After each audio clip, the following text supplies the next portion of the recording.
Chapter 316.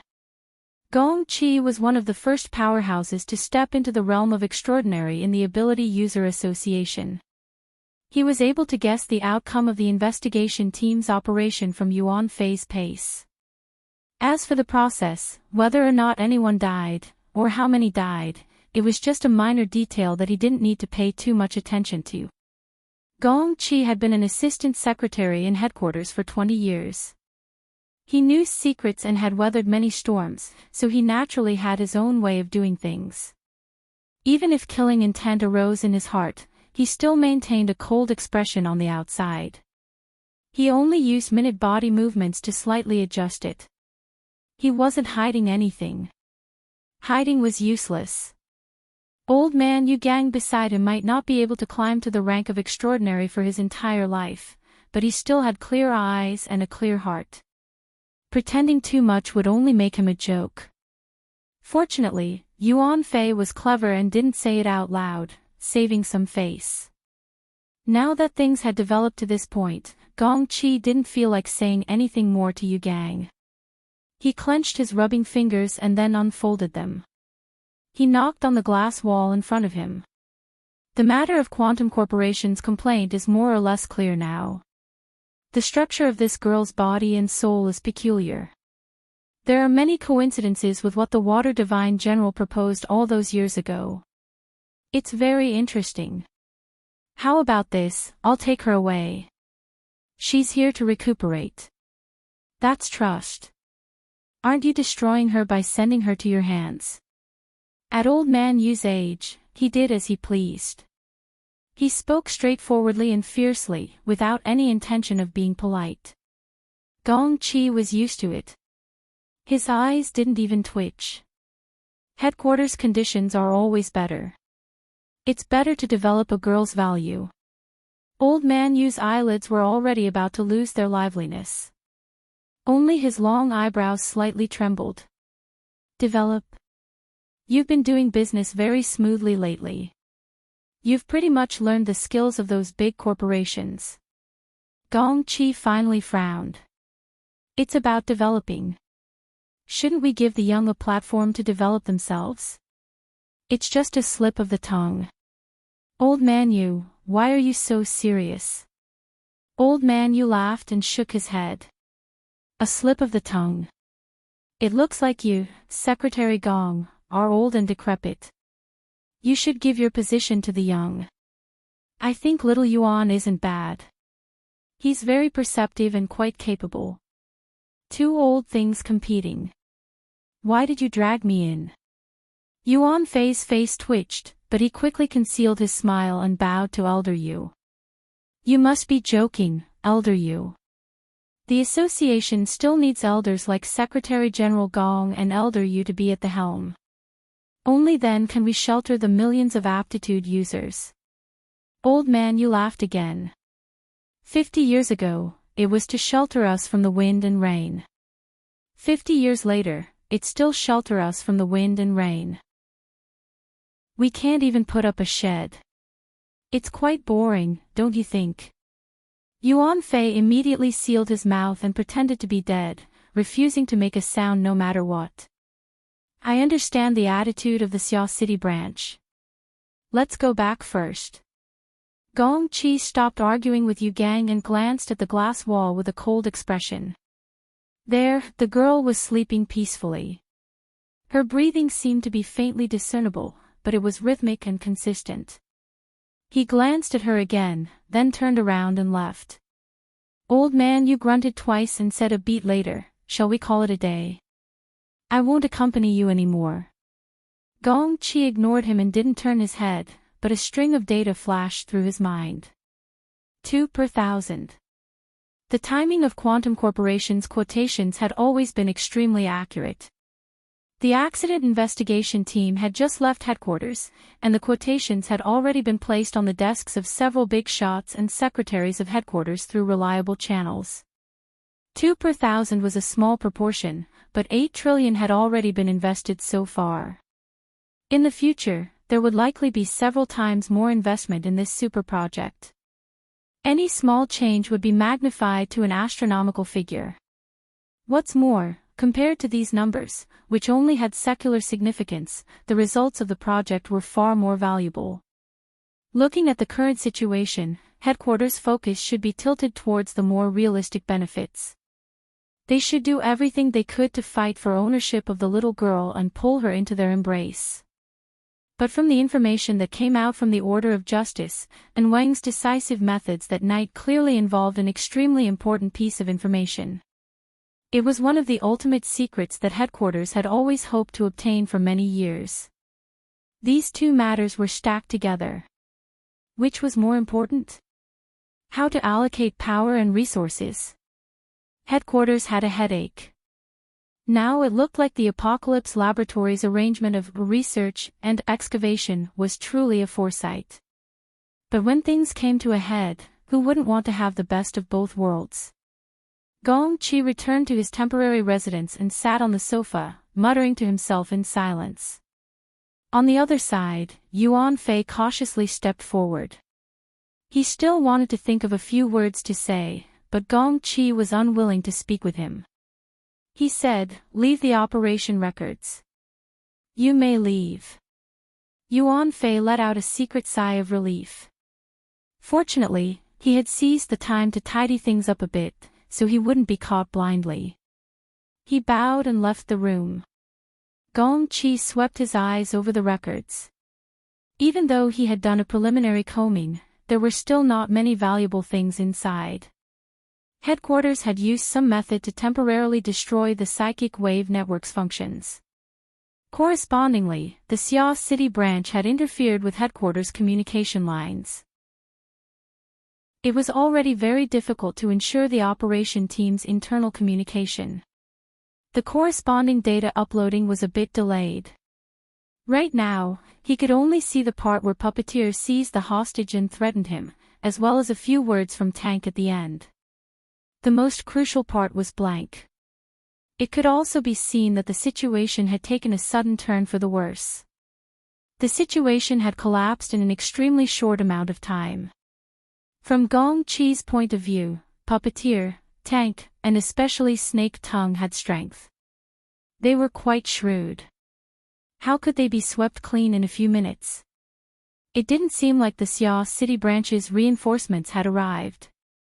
At the very least, judging from Tank's shouting before his death, it was unlikely that the Xia City branch would be so ruthless. Was it really as Tank said? Was it really the military who made a move and used a directional infrasonic weapon? This toy might be very effective against Puppeteer and Tank, but Snake Tongue had come in soul form. What use would it be? Furthermore, as far as he knew, Snake Tongue was still alive and well. There was definitely something strange going on here. Gong Qi slowly rubbed his fingers. As a leader, he shouldn't have paid too much attention to these minor details. Otherwise, why would he need people like Yuan Fei and the others? The problem was that he was now involved in this matter, and the Order of Justice was racing against time. If he missed this opportunity, he would be held accountable for it. Those old fellows who had worked with him for so many years would probably be more than happy to throw the blame on his head. One less person, one more mouthful of rice. What a simple truth. The strength of rubbing his fingers increased a bit. Gong Qi closed his eyes amidst the low hissing sounds. He seemed to be deep in thought, but he also seemed to be dozing off. Approximately 5 minutes later, his eyes faintly opened. His thoughts were like smoke, dissolving into the void and sinking into the depths of the mental plane. Before he could finish, two thoughts suddenly cut through the air. One was as tight as a heavenly net, and the other was as tyrannical as a towering cliff. The former sealed and imprisoned all thoughts, but the latter, intentionally or unintentionally, suppressed the lofty momentum and made slight contact with Gong Qi's divine will. Gong Qi let out a muffled groan. His complexion turned a bit dark, but he didn't continue. He returned to his expressionless state. Today, he had been enduring, calculating, and pondering. All the reasons were empty. In the end, he was still under someone else's control. Ouyang Chen was a homebody who wholeheartedly focused on research, but not only was Wu Meinyang rather ambitious, her thoughts were even more unfathomable. The confluence of two extraordinaries meant that Xia City was already under a separatist regime. Sure enough, his mission this time was a hot potato. Who could he blame for this? Who told him to act too hastily in recent years? He left those old fellows with a handle to use against him. He was old, and time waited for no one. Gong Qi calmed his mind and no longer thought about it. He contacted Yuan Fei, "Have the private plane get ready. We're going back tomorrow." Yuan Fei was very surprised. Secretary General Gong. Gong Qi didn't say much. He simply hung up and closed his eyes, resuming his dozing state. But his mind was still active. It went inward and not outward, diving down layer by layer. He had suffered a hidden loss in the conflict just now, but this collision gave him a reason to leave Xia City for a short period of time. It also provided cover for his other actions. At this moment, Gong Qi was circulating his energy within his own domain. On a plane that bystanders couldn't see, there was a fine gauze slowly unfurling like a hanging curtain. The gauze of silence. The gauze of silence. Once he used this, he would have to spend a lot of effort to clean up the loose ends. Gong Qi laughed soundlessly. He concentrated his thoughts in the empty space in the middle of the gauze curtain and wrote words out of thin air. "Is it safe?" The words turned into smoke as soon as they formed. It was the same momentum as when his thoughts entered the void just now. But this time, it didn't draw the interception of the two extraordinaries. The moment the smoke touched the gauze curtain, it completely fused into it. Not a shred of it leaked out. Gong Qi knew that this layer of smoke had already passed through the special channel of the gauze curtain. It penetrated into the polar domain, which was the deepest part of the mental plane. It advanced towards another terminal in the distance. 3 belts, 1 district, 1 domain. This was a relatively classic method of dividing the mental plane. The polar domain was located in the deepest part of the mental plane. Its name had the meaning of limit. It was deep and boundless. Even extraordinaries would find it hard to sense even the tiniest bit of information within without prior preparation. What's more, a medium like the gauze of silence was marvelous beyond compare. Gong Qi was quite confident that he could hide it from the attention of two extraordinaries. He quietly waited. 2 minutes passed, and suddenly a wisp of smoke turned into a diagram that seemed to be connected yet not connected. It was like a mocking ghost face appearing in the center of the gauze curtain. This was a symbol commonly used in secret curse techniques. It had the meaning of ambushing and plotting, but the image of the diagram itself was perhaps more suited to the mood of the person on the other side. If it weren't for the fact that this method of communication was too strenuous, the other side would certainly have used even sharper words to forcefully retort back. That's right. Among the promised rewards, there was this sort of hidden door. The other side definitely harbored ill intentions. What's more, his reputation in headquarters was truly a mess. It was normal for the other side to be angry. Gong Qi didn't care. The difference between an extraordinary and a B-rank curse master was like the difference between heaven and earth. It allowed him to ignore the vast majority of hatred, especially when the other side's situation was certainly terrible. Besides, since they were willing to reply, didn't they have to admit defeat? Even if they didn't admit defeat, it wouldn't make a difference. Snake Tongue's slender and delicate appearance flitted through his mind. Her gloomy and cold temperament was rarely seen. The corner of Gong Qi's mouth twitched, and he left behind a new mark in the center of the gauze curtain. This time, it wasn't limited text. Rather, it was like Snake Tongue, a curse symbol that carried a special meaning. Even though he had already simplified it to the extreme, the structure was still layered and crisscrossed. It took a total of 12 cycles before it successively transformed into smoke and was sent out through the gauze curtain of silence. In the end, he thought for a moment and sent out some comforting words. I'll fake my death for 10 days and return you a new life. Gong Chi sneered in his heart as he watched the last bit of smoke enter the gauze curtain. Soon after, he dispersed the strange object with a wave of his hand. He really did fake his nap to rest. For the quickest and most accurate novel reading, please visit Chapter 317. Huff. Huff. I'm dead tired. Papercut sprinted madly all the way into the swamp jungle. His slightly plump body appeared even more sluggish. This damned Acumen College. Flying cars were completely banned. Forcibly entering the system would shut down the car, and he was chased by the school's security. He didn't have a smooth journey this entire time. Originally, he was rushing to Ocean Sky Cloud City to provide assistance. He was already in the elevator when he received news that Luo Nan was riding a fish and flying toward Acumen College. He could only turn around and give chase. He ran to the North Shore jungle with great difficulty, but the red alert that had been pressing the entire way had fallen to the normal level. This meant that the emergency situation was over. He was only here to clean up the mess. However, it seemed that cleaning up would be quite difficult. Papercut grinned the moment he entered the jungle. This place had truly exploded.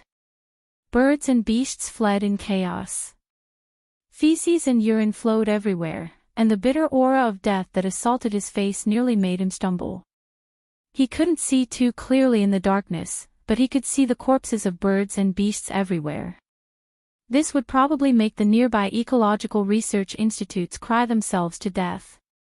But none of this could compare to the large flying fish that danced and spiraled in the air above the jungle, spitting water from its mouth. It was even more shocking and bewildering. A mutant devil ray. Papercut knew about this thing. He had specifically run over to take a look when it was moved to the crystal pillar of Ocean Sky Cloud City. But no one told him that this thing could be used as a firefighting helicopter. He held his neck high, his eyes hurting from looking at it. Watch where you're going. You're going to crash into a tree. A cold voice rang in his ear, scaring Papercut. Luckily, he quickly recognized the other's voice, especially the extremely eye-catching red jacket in the darkness. Red Fox, you're here. 5 minutes earlier than you. Papercut sighed, you caught up to me. I came here for nothing. Is there anything else you need help with? Help? Yes, put out the fire. But do you have the lung capacity of that fish? I'm saying. Red Fox's face couldn't be seen clearly in the darkness, but the mocking intent was very clear. This was his usual style. As for the investigation team, they're just clowns. Their corpses are strewn on the ground. They're just short of being turned into ashes. If I go over now, what else can I do but shout long live that person? Oh yes, the Emperor of Acting Tough is rebroadcasting again. Shoei Channel 3, have you seen it? Papercut finally discovered that this new friend of his had some emotional issues. Before the incident at Frost River Reality, the two of them could only be considered acquaintances nodding at each other. However, they had stood on the same side many times during that operation. Regardless of whether it was correct or not, they had become familiar with each other. After that, they drank 2 more times and established a friendship. Papercut knew that Red Fox had a stubborn temperament. When he saw things, he would go to the extreme. The more he held it in, the worse it would get. Papercut rubbed his forehead and laughed foolishly, wiping off his sweaty hands. What did Boss Luo do this time? A bunch of people rushed over in a hurry, and they all became funeral arrangements. Hey, look at my mouth. Just as he was about to say something, he heard the Red Fox sneer, that's right, it's to take care of the aftermath. As he spoke, Red Fox raised his chin, indicating for Papercut to look to the side. Papercut had actually seen the corpse over there a long time ago. He was able to deduce that it was Tank, a member of Headquarters' accident investigation team. He was famous for being a hard body expert. There were hundreds of thousands of ability users in the world. Those who could make a name for themselves were not ordinary people. But now, this rather famous character had died a violent death in the swamp jungle. It made one sigh with regret. Damn, who is this? Papercut carefully sized up the corpse. His forehead felt numb. He knew rationally that this was definitely Tank, but the scene that entered his eyes had a huge impact. Papercut's mouth drew back. He didn't know what expression to make. This is Tank. From the real-time intelligence, Papercut knew that Tank was a thick and sturdy man. His hard body was valiant, and his frontal defensive abilities were especially outstanding.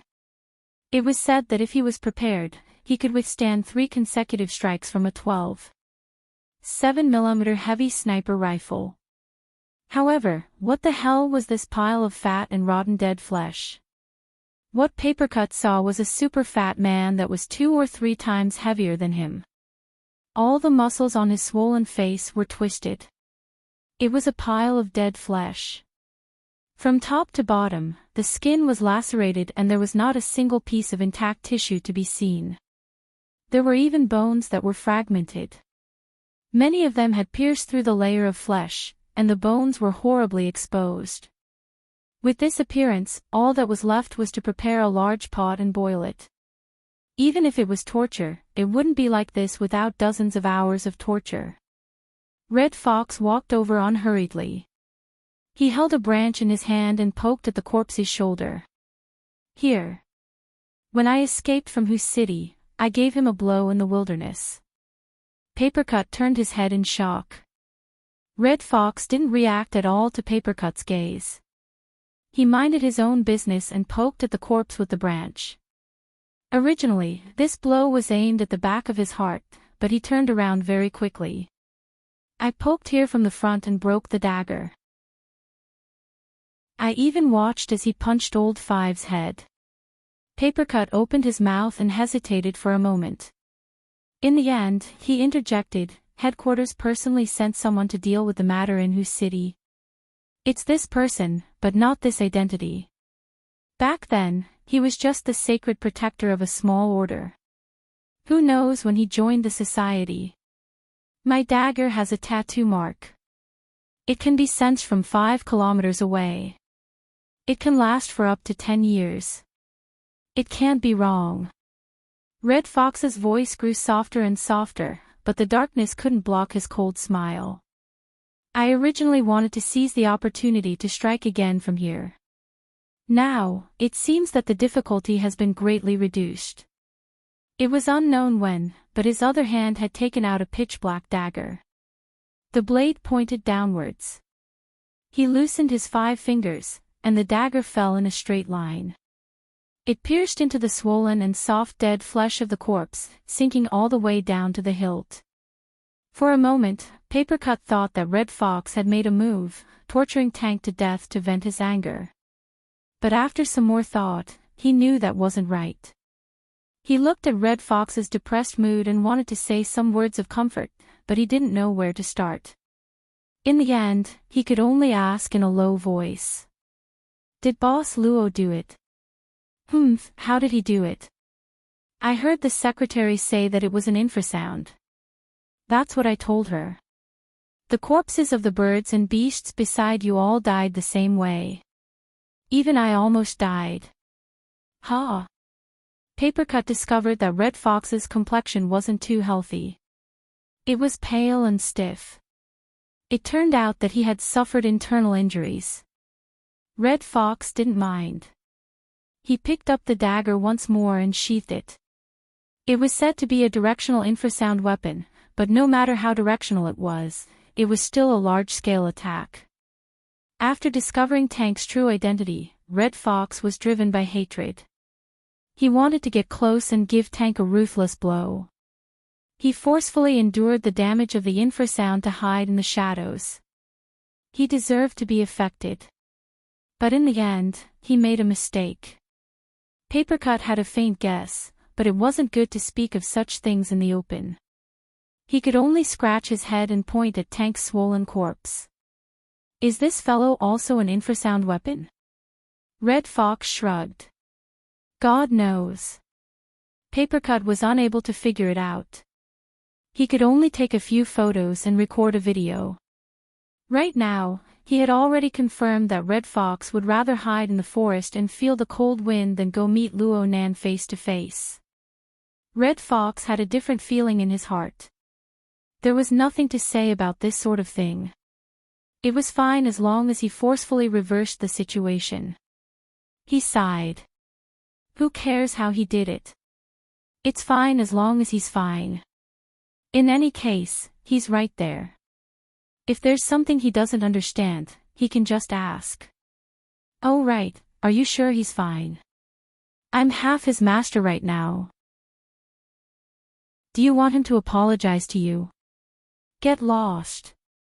Red Fox flung his hands, wanting to leave, but he was forcefully pulled back by Papercut. Don't. I heard that the kid got himself into a state of serious injuries. His eyes are about to go blind. I don't know a thing about emergency treatment. If you don't help, then I can only use paper ash to paste it. You go paste it. It's none of my business. Let's go, let's go. Hey, that devil ray doesn't eat people, right? Who knows? Would you eat it if I gave you an infrasound? Holy crap. The two pulled and pulled, but in the end, they still headed in the direction of Gear. When they entered the interior of Gear, the devil ray in the sky didn't eat them, nor did it give them an infrasound. It turned a complete blind eye to them. It just sucked in water from the small lake next to Gear, turning it into a water cannon that smashed into the ignition point upstairs. The so-called water cannon was a true artillery shell made of water. The devil ray went through the special effects of its oral cavity and cheek cavity to condense a large amount of lake water into an extremely solid ball of water. It smashed in through the gaps in the window. It was fast and accurate. Its fire extinguishing effect was top-notch. Papercut clicked his tongue in wonder, but his head hurt. This fellow has become a spirit. Isn't it too high profile? If we were to be photographed, the internet would explode. Red Fox didn't speak. He took the lead and stepped into the interior of Gear. At this time, the power of water and fire had been tossed about on every floor. It was a scene of chaos. It was extremely dismal. They saw a few multifunctional robots along the way. They looked like they had the ability to put out fires, but they had all been smashed to smithereens. This was clearly the handiwork of Tank. However, the fate of this instigator was 10 times more miserable than these robots. Nanster, where are you? Papercut called out twice, but no one responded. He found it very strange. He was even more worried. Did something happen again? Underground. Red Fox actually became the one leading the way. He brought Papercut through the fire escape passageway without hesitation. You. Cough, the structure here is quite unique. I heard that his mother designed and built it single-handedly. What a pity. Papercut forcefully changed his words, but in the end, he didn't expose Red Fox. It was clear that Red Fox had followed Luo Nan all the way. He only returned to the forest after confirming Luo Nan's whereabouts. Papercut could tell from that night at Frost River Reality that Red Fox became very attentive after resolving his misunderstanding of Luo Nan. Perhaps he was a bit jealous, but there was even more envy and substitution. Perhaps he was thinking that if whose city was Xia City instead of whose city. Unfortunately, there were no ifs in this world. Red Fox and Papercut walked all the way to the central control room. They saw the same mess. When Tank wreaked havoc, the first thing he destroyed was the central system. He was really thorough. He was careless. Papercut sighed as he watched. There were a few times when he had come here to teach Luo Nan. He had heard Luo Nan mention that this place had a very strict security system, but Luo Nan didn't really like it. After Luo Nan settled in gear, he sealed off the system. The remaining methods of authority control were like thin paper in front of a professional destroyer like Tank, who had no scruples whatsoever. They were completely ineffective. Red Fox was thinking of something else. Where is he? He had quietly tailed Luo Nan just now. He saw Luo Nan stay in the central control room, attempting to use his wristband to authorize the recovery of the system's operation. Red Fox was unable to get away for a time, so he left with ease. But now, the central control room was completely empty. Luo Nan was gone. Snake Tongue, who had been imprisoned by Luo Nan, was gone as well. For the fastest and error-free novel reading, please visit Chapter 318. Papercut's gaze circled the central control room. Nanster isn't here. He walked into the room as he spoke, but he was stopped by Red Fox just as he took a step. Wait a moment. Red Fox's eyes were cold and clear. His footsteps were soundless as he entered the central control room. His nose trembled slightly as he distinguished the smells in the room. He even went to the elevator and other entrances and exits to investigate. Luo Nan's body reeked of blood due to his eye injury. Red Fox's rigorously trained nose was enough to distinguish where he went.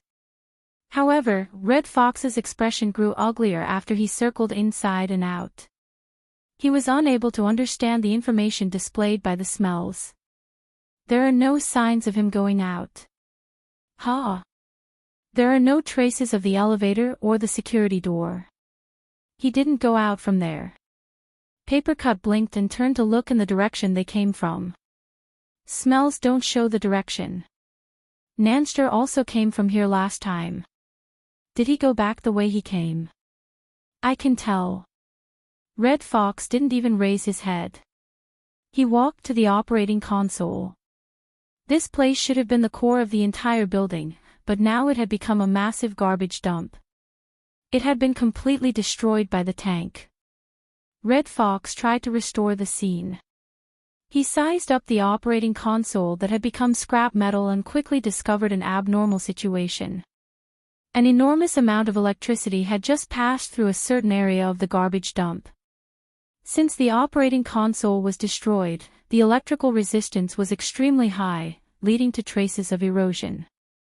However, there were no wires or the like here. Papercut mumbled to himself as he was pondering, disappeared into thin air. It doesn't seem like something happened. As he spoke, the paper man he controlled bounced outside the building.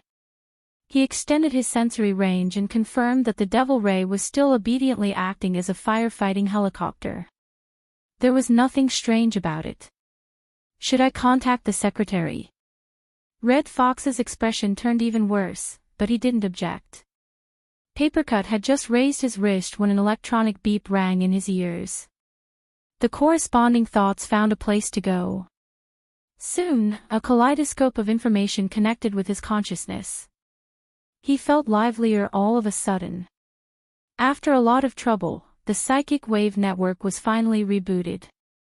Papercut had long since gotten used to having the Hexier by his side during his years in Xiao City.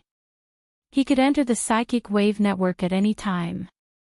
His mind immediately relaxed. He searched his friend list in the first instance and shockingly saw, Luo Nan was online.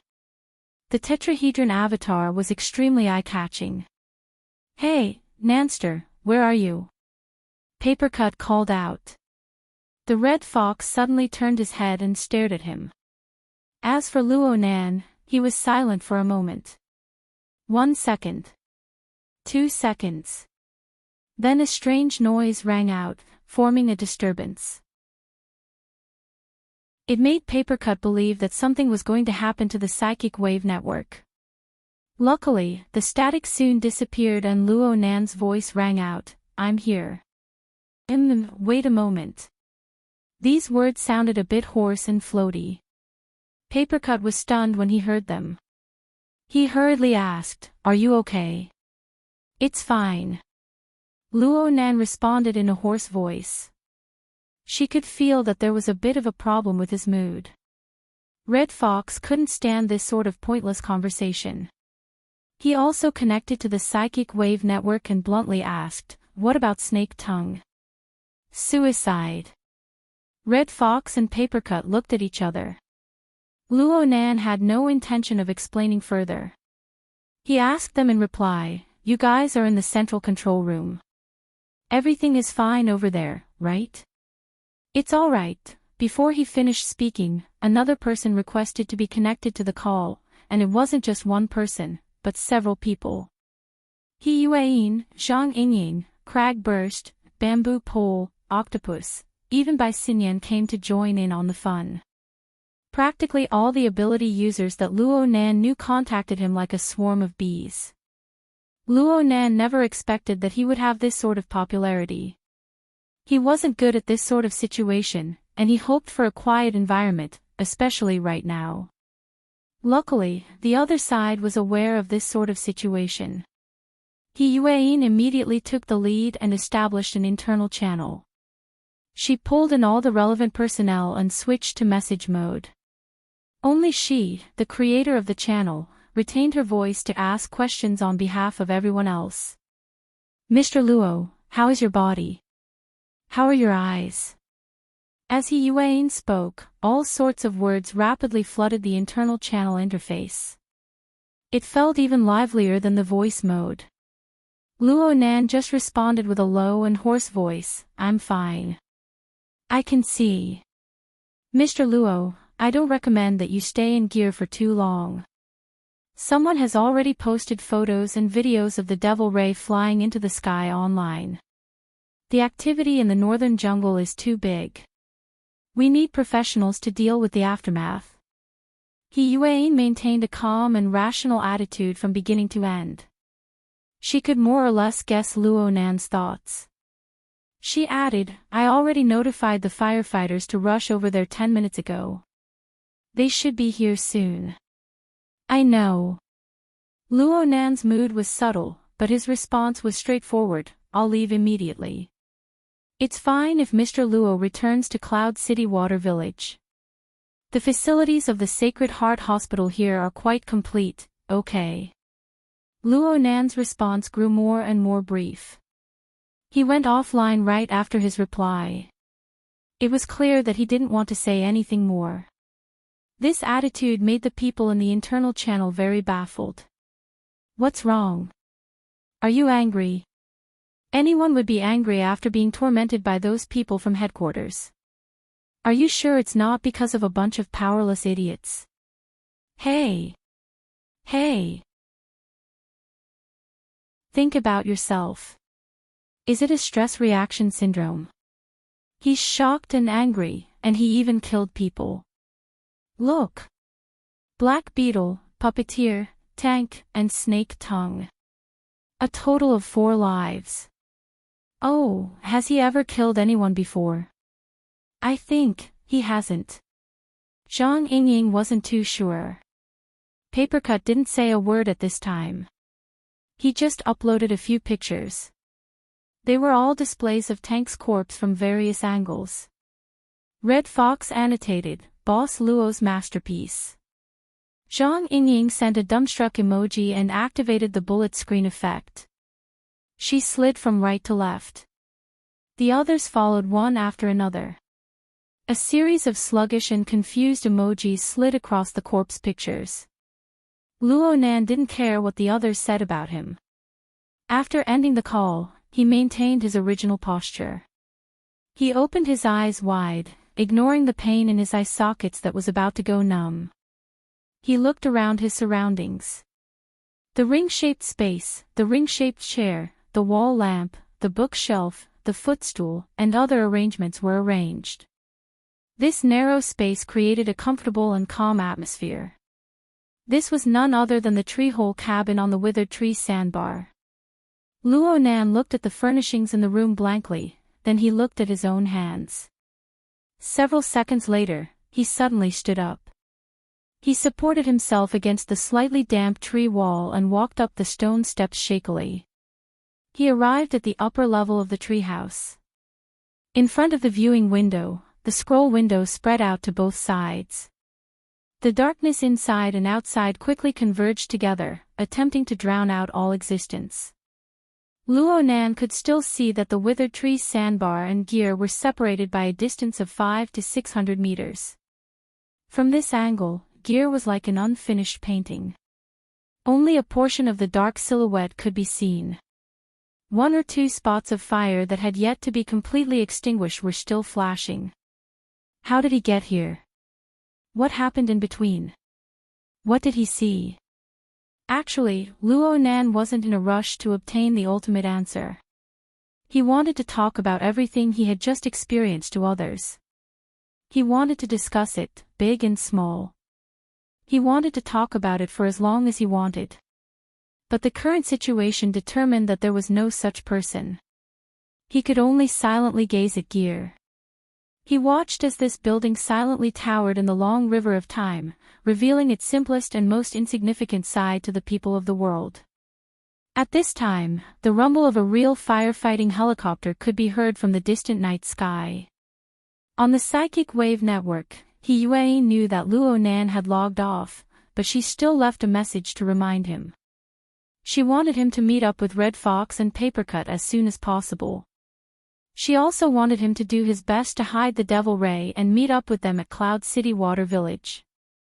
Luo Nan didn't reply. His gaze lingered on gear. His mind seemed to be clear yet not clear. Coupling theory could explain what he had encountered, but pure theory was ultimately unable to fully display the entirety of a great work of art. It was rigorous. It was magical. It was beautiful. Most importantly, it was his mother's work, and I was only able to glimpse one side of it. It shouldn't be like this. Luo Nan's body leaned forward, his head already sticking out of the viewing window. The autumn night wind was wrapped in ash and the fishy smell of the jungle. It pounced into his nose.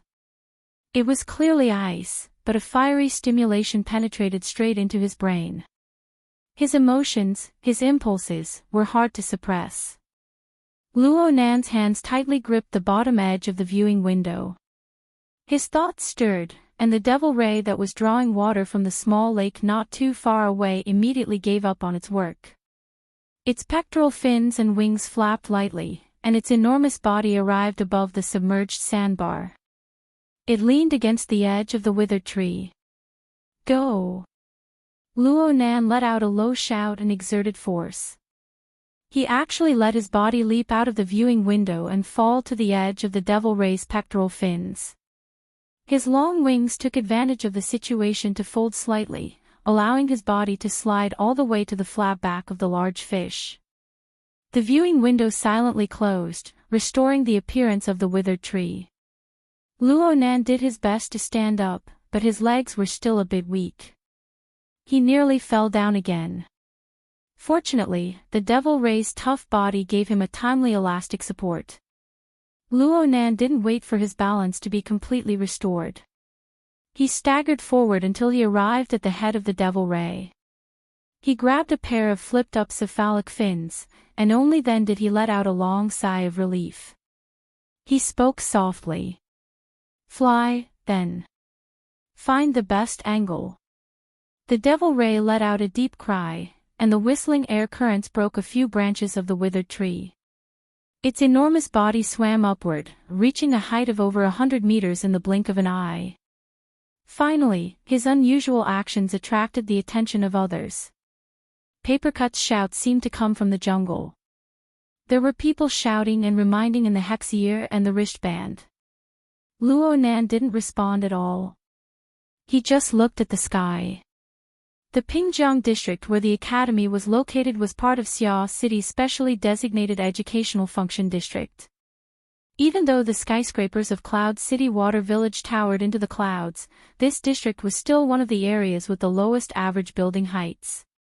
The distribution of air traffic was relatively sparse.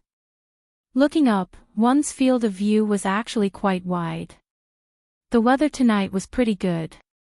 A few stars impatiently broke through the light pollution of the city and appeared in the corners of the horizon.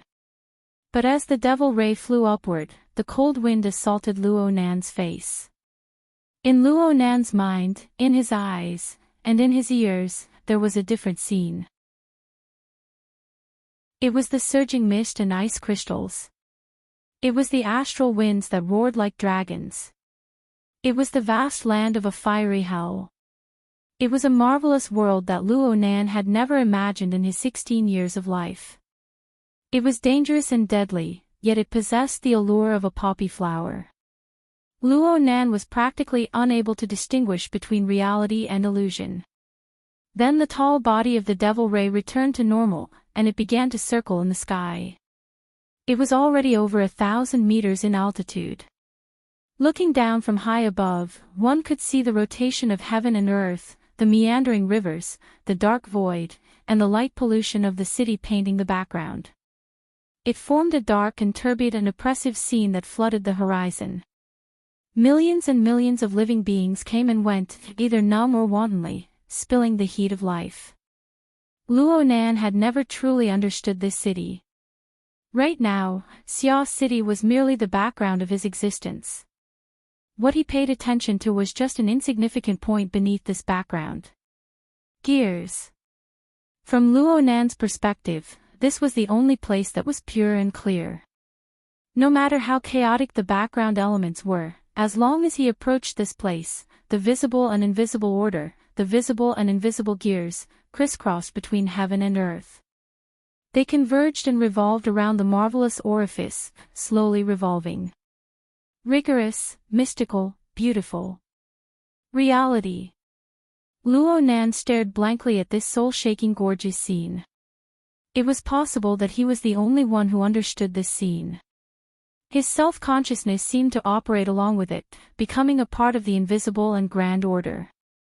It expanded outwards layer by layer, combing through all the living things of heaven and earth that he could sense.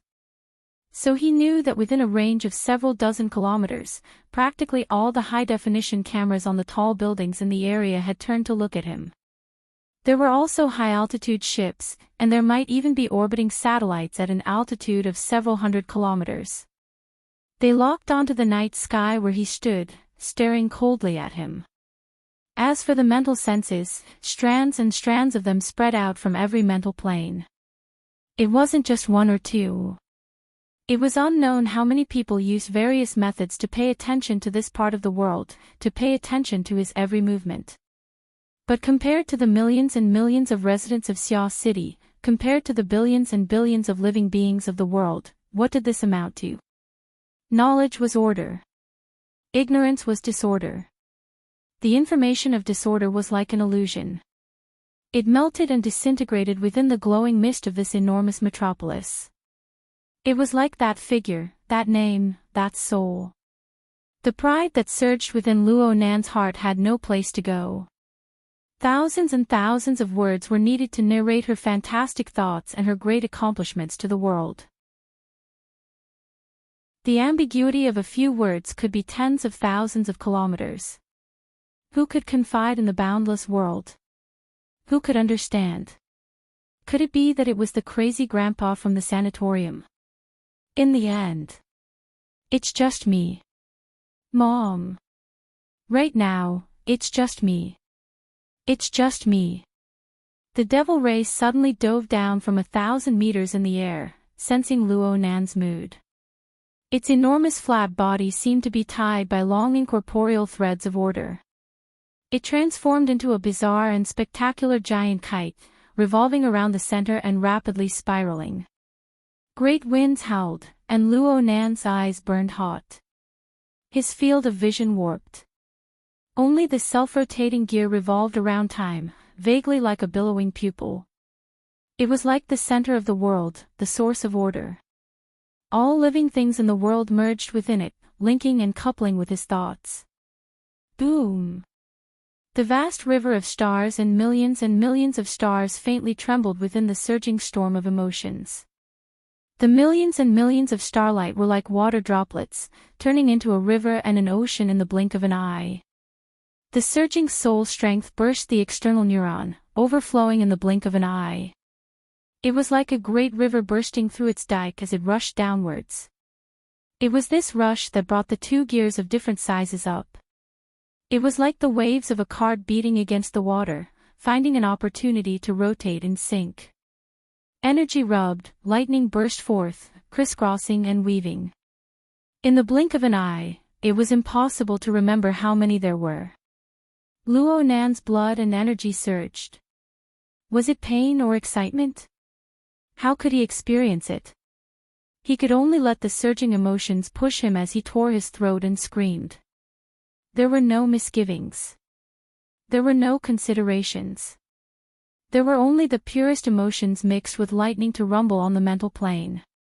Mom! The melancholy sound of thunder crushed through the void. Chapter 319. The devil ray was wrapped in a whistling stream of air as it streaked across the sky above the viewing platform. It tilted its body slightly, and its flat body passed through the frame structure. Its momentum dissipated amidst the wave-like undulations. It hovered above the pool and slowly descended. Luo Nan's feet didn't move. The devil ray stirred its back muscles like a conveyor belt, sending Luo Nan down. Luo Nan only staggered a bit when he slid down from the edge of its pectoral fins. Shuai Lei had been waiting to the side for a long time. He promptly went forward to support Luo Nan. He was only wearing a thin round neck shirt, but his body was covered in sweat from anxiety. He only let out a breath of relief when he firmly grasped Luo Nan's arm, but another wave of energy rose up. Nanster! Have you gone crazy? Luo Nan's voice suddenly dropped an octave before he could finish speaking. Your eyes. I'm fine. Luo Nan indicated for the devil ray to sink into the ocean and enter the central crystal pillar. He broke free from Shuai Lei's support and walked to a slightly drier place by the side of the pool, through the surging pool water. Luo Nan's eyes were still burning and aching when he landed, but he blinked a few more times. The cool autumn wind blew past, and soon there was a layer of coolness. It was like rolling beads, like a film of water. It permeated the moisture layer by layer. There was a tingling sensation in the middle, but it greatly diminished after a while. His eyes, forehead, and face were all soaked with coolness. It was quite comfortable. Luo Nan didn't think it was a big deal. The coupling electricity between the two gears could tear, but it could also repair glue. The current control wasn't too precise. Perhaps the first wave was damage and all sorts of tearing, but the second wave of electricity could be generated and welded together. On the other hand, it was possible for the gears to explode just as they were getting better. But since it was coupling, the exchange of information and synchronization were natural. The probabilities were shifting toward the good side. This feeling grew more and more distinct as time passed. This was just Luo Nan's own thoughts.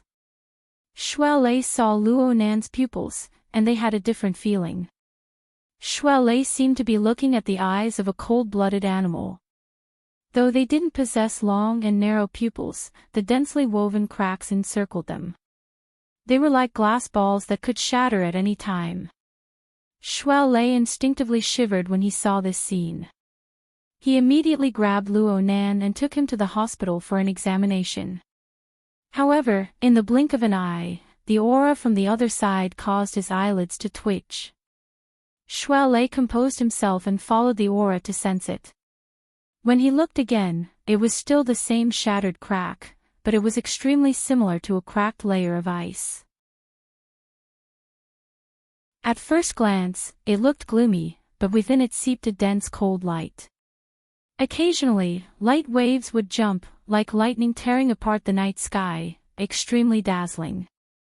Facing this pair of strange eyes, he didn't know what to say for a moment and subconsciously handed over the notebook in his hand. This was Luo Nan's loose-leaf notebook. Luo Nan had tossed it onto the platform when he leaped onto the devil ray's back. Shuai Lei picked it up and returned it to its rightful owner. Luo Nan gripped the leather cover and laughed, finding it hard to conceal his exhaustion. Shui Lei's tone softened a little. Let's go check it out. Sure. Luo Nan knew that this was unavoidable, so he agreed quite straightforwardly. Turning his gaze, he saw a woman in Shui Lei's Taoist robes sitting on a bench beside the pool. He couldn't help but feel curious. Senior Sister Tian is still here. Tian Si heard Luo Nan call her name. She bit her lower lip and raised her head. Her lips were so white that no color could be seen. Her expression was a bit stupefied. It was unknown whether it was the effect of the cold or the power of fear. She had been held hostage by the throat and was on the brink of death several times. Then she fell into the heavenly ocean lake, soaking her entire body. Her knitted clothes were extremely heavy when they entered the water. When she came out, the cold wind blew, making her feel exceptionally cold. Her shoes had already fallen into the heavenly ocean lake. Her slender legs were only covered in silk stockings. Her legs stuck to the cold and wet ground. She was in a sorry state. It was late autumn, and the chill was deep. Though Shui Lei had kindly given her Taoist robes to warm her body, she still had her arms and legs clenched together. It was hard to conceal the shivering chill. Shui Lei whispered, "She's probably too frightened. She's having a bit of a stress reaction. She just stays there, not moving. I can't persuade her no matter what." Luo Nan frowned when he heard this. He didn't know what to do for a time. His gaze shifted and he saw that the viewing platform had clearly been cleaned up. The corpses of Black Beetle and Puppeteer were gone. The unconscious tourists who had been cleaned up had all been moved away. The traces of battle had been cleaned up. Shui Lei understood. He whispered, "Secretary, he arrived not long after you left. She cleaned up the area and arranged for Brother Zhou to keep an eye on things here." A calm man of around 40 years old walked over from the end of the pool. It was Zhou Hu, the person Shui Lei spoke of. He was one of He Yuan's bodyguards, as well as her trusted aide. He had met Luo Nan twice before, and he was Tiger Burst's comrade. He was no stranger to Luo Nan. "Brother Zhou." Luo Nan put Tian Si's matter aside and greeted him politely. Zhou Hu's words and actions were steady and appropriate. "Mr. Luo, according to Miss He's instructions, I'll be waiting by your side tonight. I'll do some odd jobs. If there's anything you need, just tell me." Luo Nan didn't refuse. He nodded in thanks. Zhou Hu's gaze swept over Tian Si's body. He had a general idea of the situation. He lowered his voice and said, "Miss He said that this person should be suppressed quite badly. She's still struggling in a hostage situation." Luo Nan thought for a bit when he heard this. He took 2 steps forward. Tian Si's entire body shrunk back when she saw Luo Nan's pupils, which seemed to crack like ice. But she soon came to her senses with a start. She forcefully suppressed her fear and moved closer.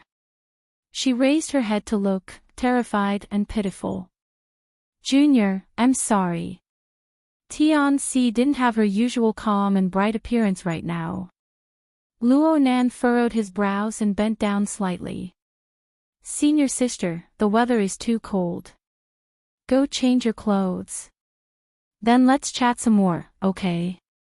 He had already used a hypnotic technique. Tian Si subconsciously grunted. Her mind was inevitably a bit absent-minded. Luo Nan saw this and said, "Leister, you accompany her." Shui Lei shook his head fiercely. He practically didn't put in any effort tonight. Just as he was feeling regret, he made up his mind to stay close to Luo Nan. "Enough. Let's go together."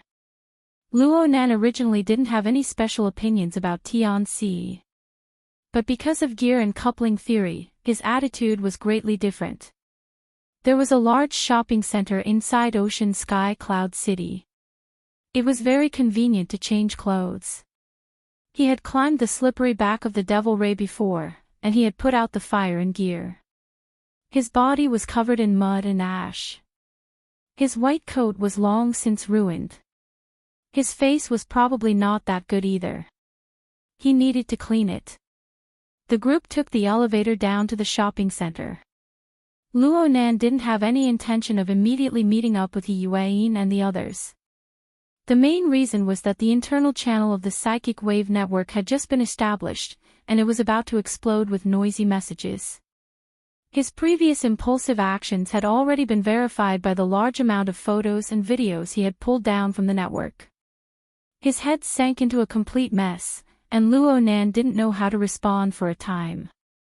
When his emotions were stirred up, he hated that he couldn't pour out the greatness of his mother's work to the entire world. But now that his emotions had ebbed and his reason had returned, he understood that the secrets within were not suitable to be divulged to outsiders. How to respond was truly a troublesome matter. Right now, he was so tired that he didn't want to use his brain. He might as well be willful and slowly talk about it. Shui Lei wanted to say something about Luo Nan's actions, but he didn't open his mouth.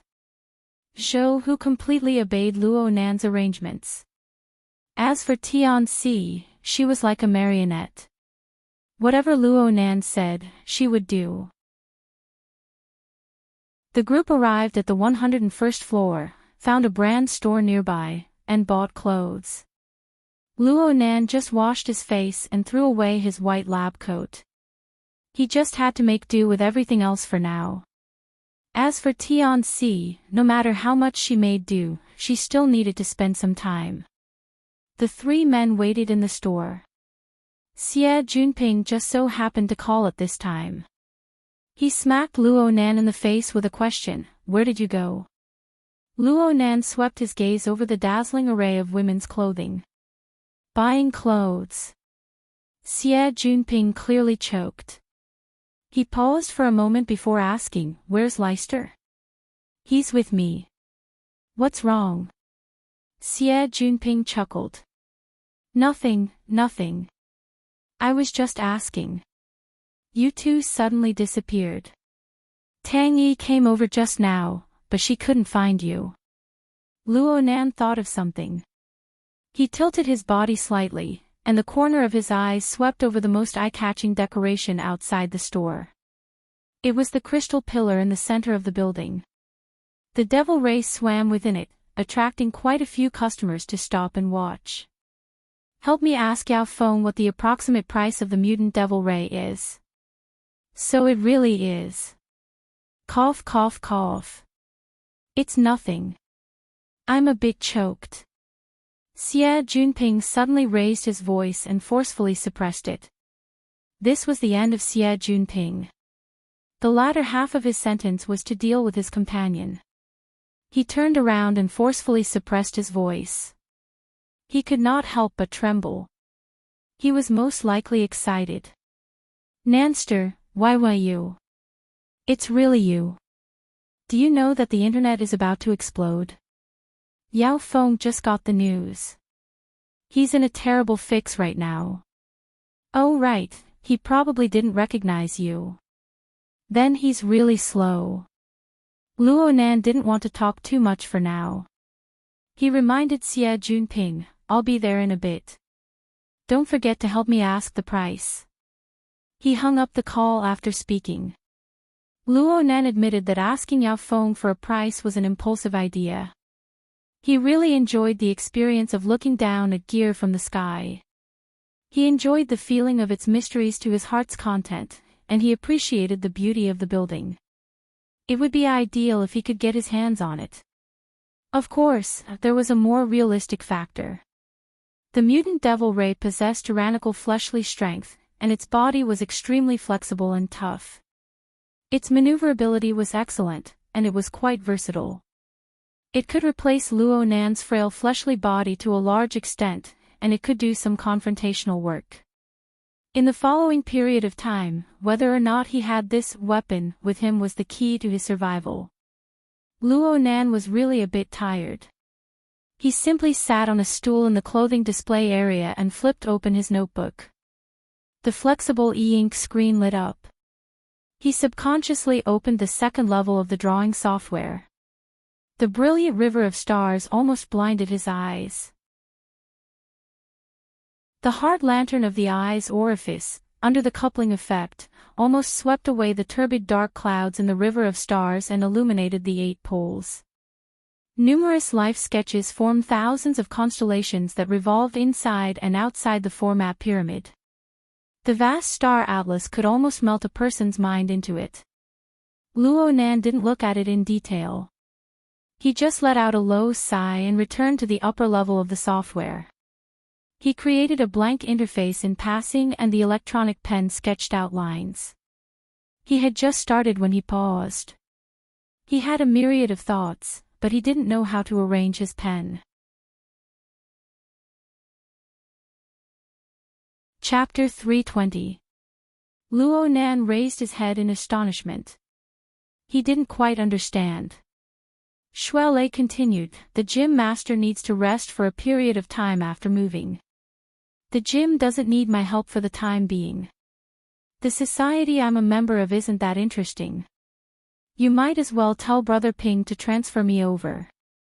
Wouldn't it be better if we looked after each other?" Luo Nan subconsciously said, having someone look after each other is good. Right now, the ownership of gear was still in the midst of a bidding war. It didn't matter if the Mystic Arts Research Society won in the end, or if the Construction Society took over. Luo Nan was alone and powerless. He had a trustworthy friend to help him. Hold on. How was this a matter of looking out for each other? Luo Nan understood Xue Lei's thoughts. Xue Lei was rushing to be his bodyguard. He admitted that if Xue Lei really did protect him, he would be able to make up for the weakness of his body. Coupled with his mental attacks and other methods, he would have no problem getting through tonight's situation. However, Luo Nan was even more clear on the fact that trouble would not come in the future. If trouble really did come, then it would not be the same as today.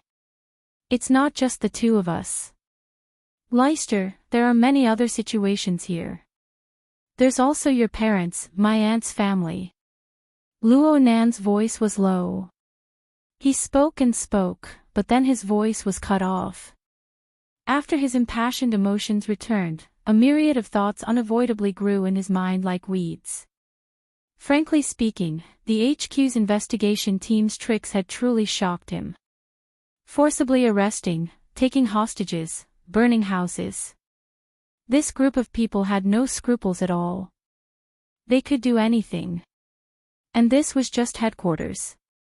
Luo Nan did not forget that Quantum Corporation, especially Yan Yongbua, had always coveted gear, regardless of their motives. The order of justice seemed to have shrunk back for now, but headquarters was so proactive. As the parties involved, would they really act like ostriches? There were also the various powers that Luo Nan could not clearly count. He could see from the chaos created by the human-faced arachnid that there were far too many greedy people. It was hard to say when someone would jump out. How were he and Xue Lei going to deal with them? Fine, there was also the Xia City branch. But from today's situation, it was better to beg for help than to beg for help. Even if He Yuan and the others did their best to rescue him, they were limited by time and space. It was impossible for them to appear in front of him in the first instance, let alone his family. Luo Nan did not know how to express his worries to Xue Lei for a time. At this moment, Tianxi walked out of the fitting room after changing her clothes. Now was not a good time to pick out clothes, so Tianxi just chose a nearby women's clothing brand and casually matched it. Perhaps it was really cold after falling into the pool. She wore a woolen coat with a turtleneck and a white sweater, which covered her upper body well. She was wearing a dark pleated dress that hung all the way down to her ankles. She was also wearing a pair of high-heeled Oxford shoes that she had bought earlier. She was sweating a little in the warm shopping mall. Her long hair was still damp, and her cheeks were slightly red, as if she had just taken a shower. Tianxi walked step by step until she was before Luo Nan. Her eyes drooped, and she spoke softly, "I've kept you waiting." Luo Nan didn't say anything. The matter of Shuelei transferring to the Order Club wasn't something that could be settled just by talking about it. He closed his notebook and stood up. "Let's go." Mr. Luo. Zhou Hu, who had just gone out, rushed over and handed him a pair of brown glasses that had just been opened. "Your eyes should be covered first." Shuelei came to a sudden realization, those patterns are quite horrifying. I should cover them. No wonder Yuan chose Zhou Hu to be her bodyguard. He really was a very careful and thorough person. Luo Nan expressed his thanks, took the glasses, and put them on. He walked toward the elevator first, and Shuelei and the others followed him. The devil ray spiraled silently in the crystal pillar behind them, following them down. According to the original plan, Luo Nan would be admitted to the hospital for an examination after he returned. But Luo Nan had just spoken to Xie Junping about the matter of the devil ray, so he had to go to the party scene to see the specific situation. Zhou Hu, who was following by his side, had no objections to this. The group soon returned to the 88th floor. According to the schedule of the party, it was time for the warm-up to end and for the party to officially begin. But by the time Luo Nan and the others arrived, the area surrounding the central crystal pillar was clearly a bit chaotic. Buzzing sounds lingered in their ears. Luo Nan contacted Xie Junping, and Xie Junping informed him, "A skylight has been opened in the crystal pillar. Nothing like this has ever happened since the building was completed. Many events have been postponed for the sake of safety." Yao Xir lost face and is cursing right now. Wait a moment. Xie Junping and Hu Huaying were still conversing with Yao Feng. They were unable to get away for a while. Luo Nan swept his gaze around. It was quite a coincidence that the entrance to the elevator they took happened to be near the sofa corner where they first met Yao Feng and He Donglu. There was no trace of the troublesome characters at this time. There were only 2 or 3 strangers sitting there chatting. The sofa corner was quite spacious. There was no problem in resting and discussing. Luo Nan mentioned this to Xie Junping and led Shuelei and the others over. They prepared to rest there for a while and wait for Xie Junping and the others to come over and rendezvous. Luo Nan and the others turned left, but there was a group of people on the right. They just happened to see them come out of the elevator. Someone immediately let out a strange cry, "Heavenly thunder and earthly fire." How fierce. They even changed their clothes. What kind of scene is this? There were 2 of them when they went, but 4 came back. Wow! You can't judge a book by its cover. Zhu Maoxuan's expression grew uglier and uglier as he listened to his friends chatter. Most of them were pointing at Tianxi. Their group had been frightened by Black-Toothed Sunglasses Man. Their drive had been dampened, and they ran out from the 124th floor. It was quite humiliating. They recovered with great difficulty and went up again. But when they pressed the button, a white-collar worker's face was covered in blood. His head was nearly smashed flat, and he had sunk into a deep coma. This gave them yet another shock. They didn't know what had happened up there.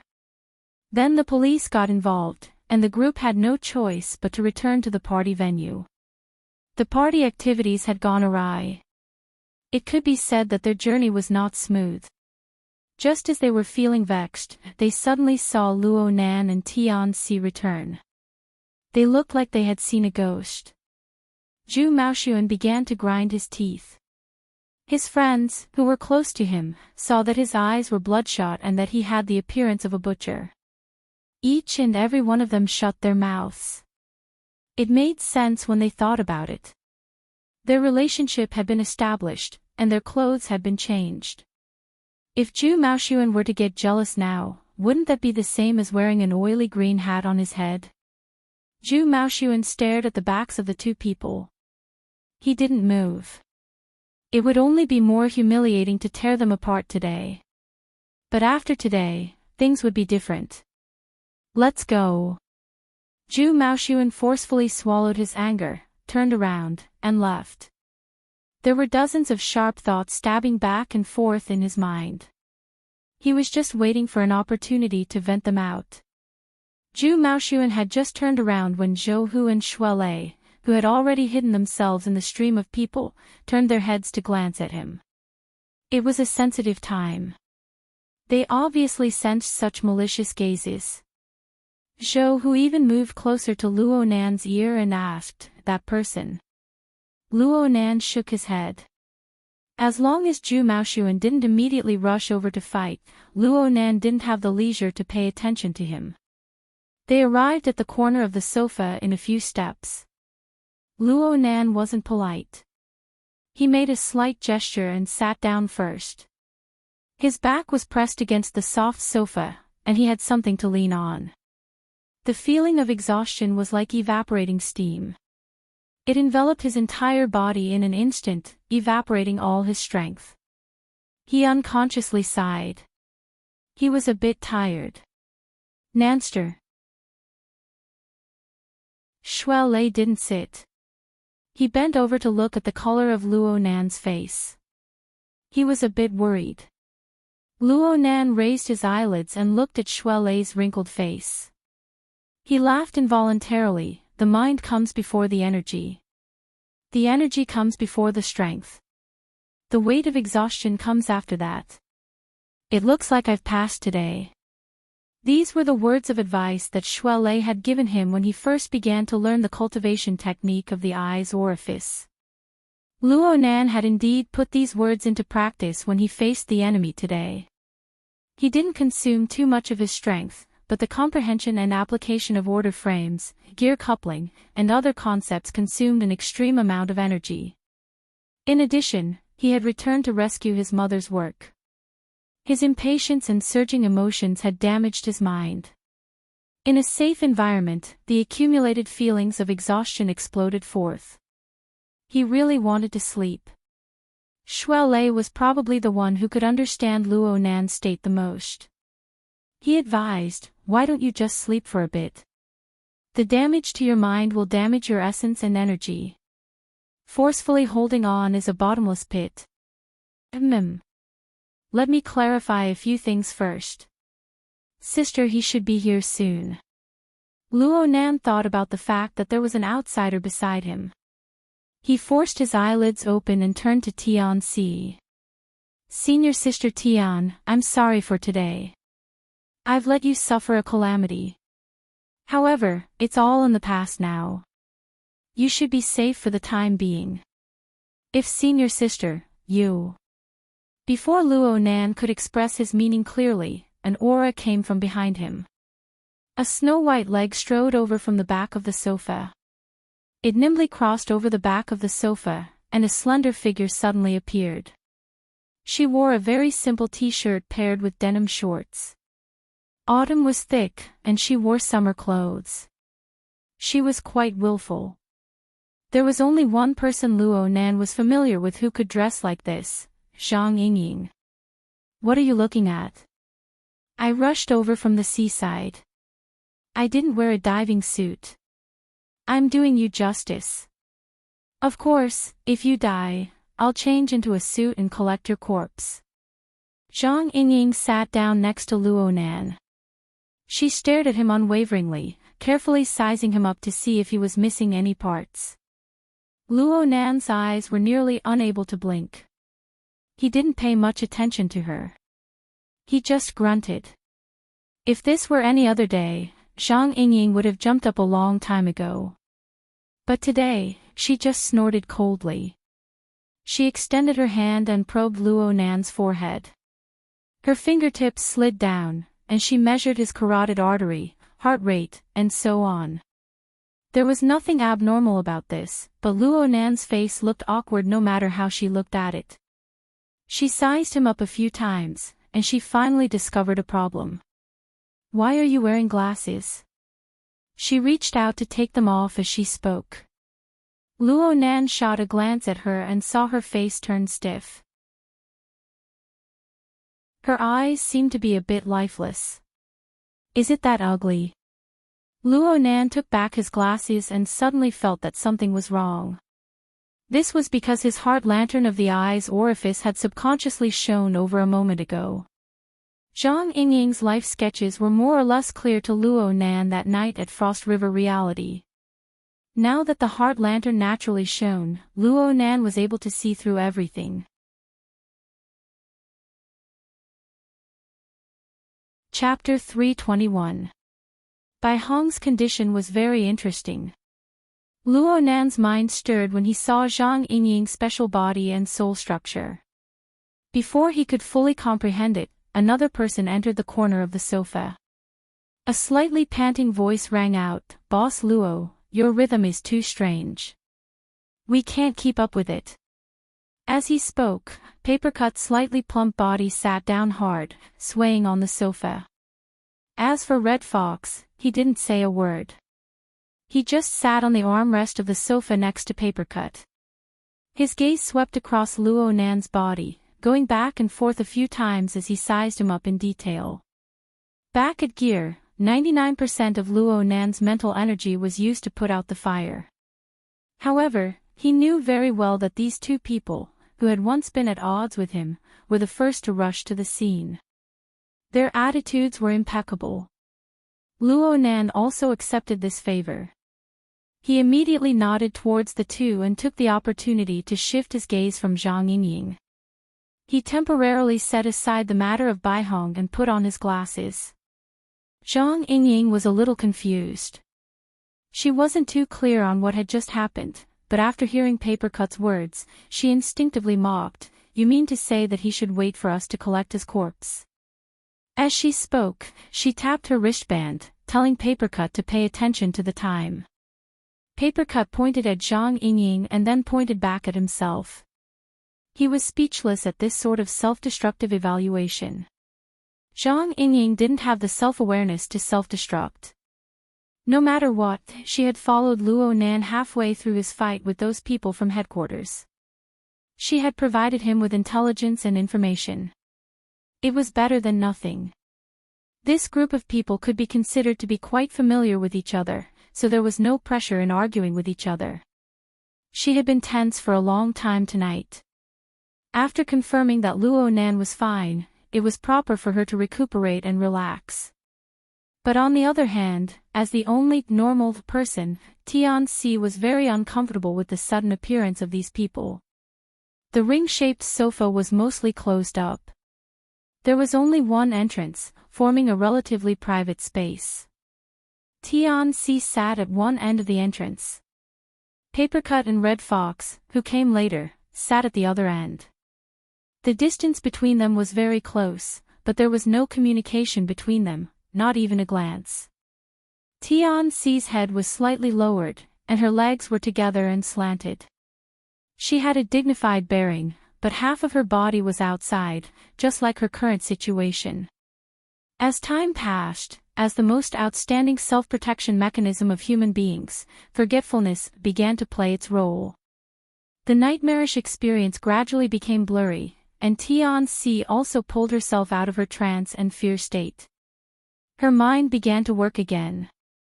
The 88th floor was the venue of the Pingjiang district's first-rate school fellowship party. The participants were divided into a few age groups, but their basic identities were students. Among the people who arrived at the sofa corner one after the other, Luo Nan and Shuelei aside, there was only one person who looked a bit like a student. It was the long-legged beauty who glowed with youth. As for the other three, they gave off a strong aura of society. Zhou Hu, whom he had met before, was a 40-year-old uncle. These people surrounded Luo Nan. They were incompatible with the surrounding environment, but they themselves were quite harmonious. They naturally formed a circle. When they sat down, the students who had been whispering in the corner of the sofa felt inexplicably uncomfortable. They quickly got up and left. These people were Yi and San, and they said.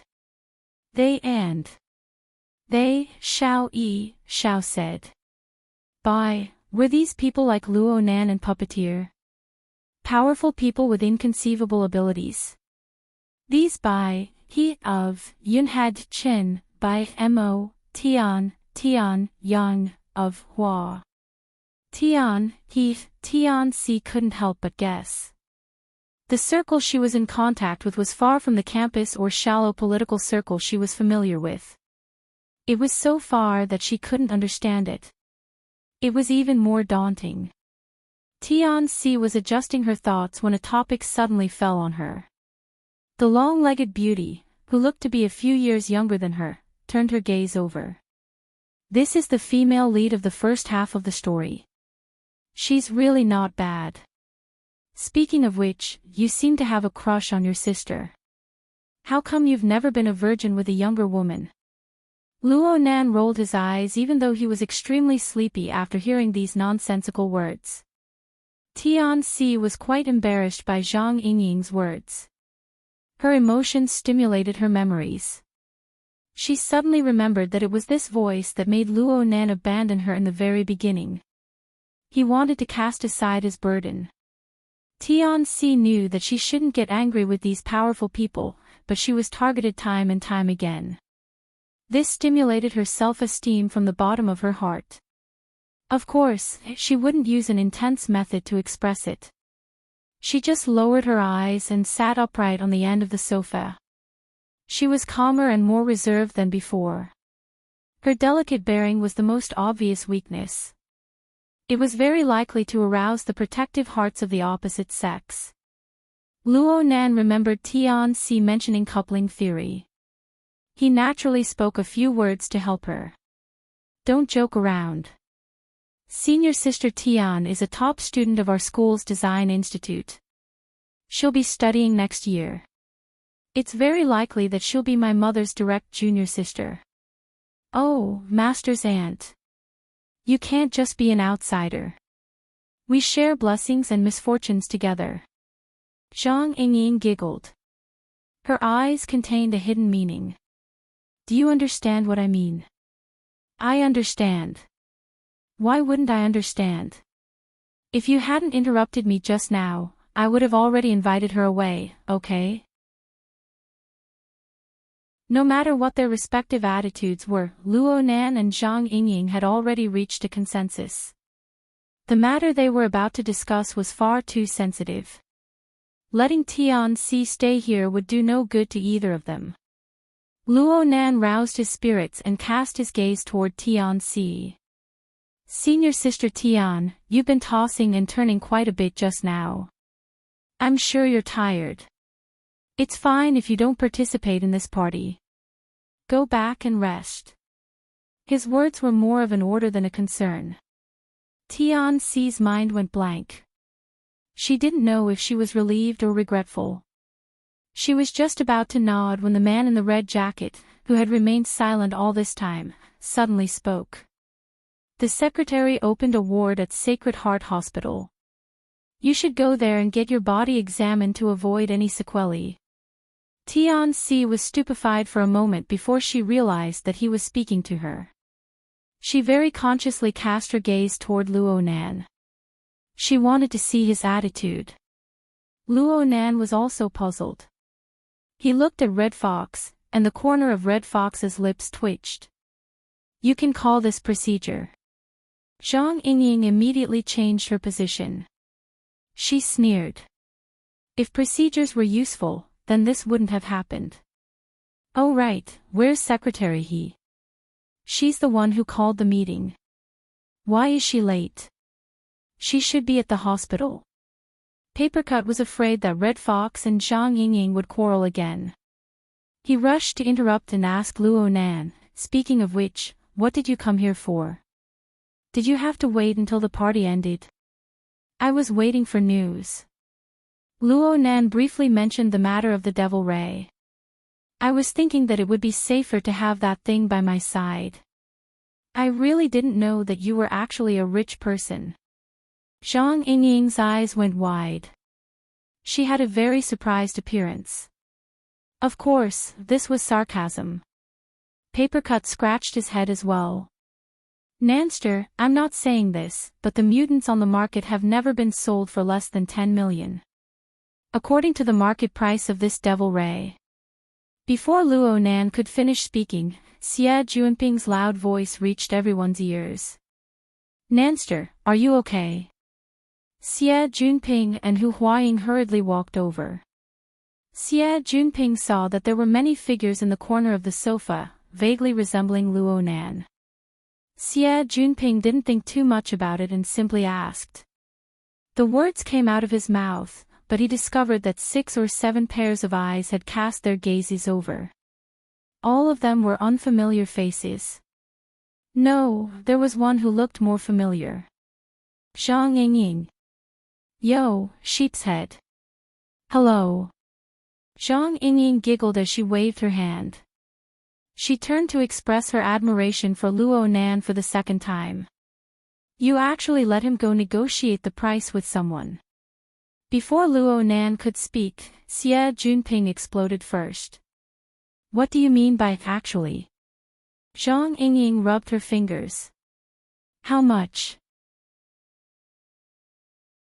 Xie Junping's voice immediately lowered an octave. 60 million. Zhang Yingying spread her hands. Hee hee. Red Fox, who was sitting furthest away, withdrew his legs to make a path. He indicated for Xie Junping and Hu Huaying to go in and sit. He even opened his mouth to evaluate. The price is quite fair. Papercut also said, the ghost-faced electric eel we caught at 8 Rocks Reef last year was more or less the same price. It was sold for 40 million. However, the devil ray can be used both in the air and in the water. The price is hard to estimate. Zhang Yingying shrugged. What are you guys discussing with such a serious face? In any case, a certain someone can't afford it. Even if he could, he wouldn't be able to raise it. That's true. Papercut turned his head to look at the devil ray swimming mightily within the central crystal pillar. This mutant had been swimming in the nearby waters ever since Luo Nan sat here. It had never left. But in this way, the shoal of fish suffered a calamity. The strength of a mutant with a strengthened body is directly proportional to its appetite. It can eat several tons of fresh meat in a day. It's very hard to provide for it. I need it. Luo Nan stared at the devil ray. His voice was low. The effectiveness of my order frame can only manifest on the mental plane. I need an external device like the devil ray to be able to have some influence on the material plane. Some. Red Fox repeated these 2 words. He didn't understand what an order frame was, but his chest felt stifled. Right now, he was the only one who had to go to the hospital for an examination besides Luo Nan. Out of everyone present, Zhang Yingying was the first person to come into contact with the concept of order frames, gears, and coupling. She had been mulling over it all this time. She seemed to understand it, but she wasn't. Now that she heard Luo Nan mention this concept, it was as if electricity had suddenly passed through her mind. A light bulb lit up. The devil ray is an exoskeleton to you. Luo Nan was stunned.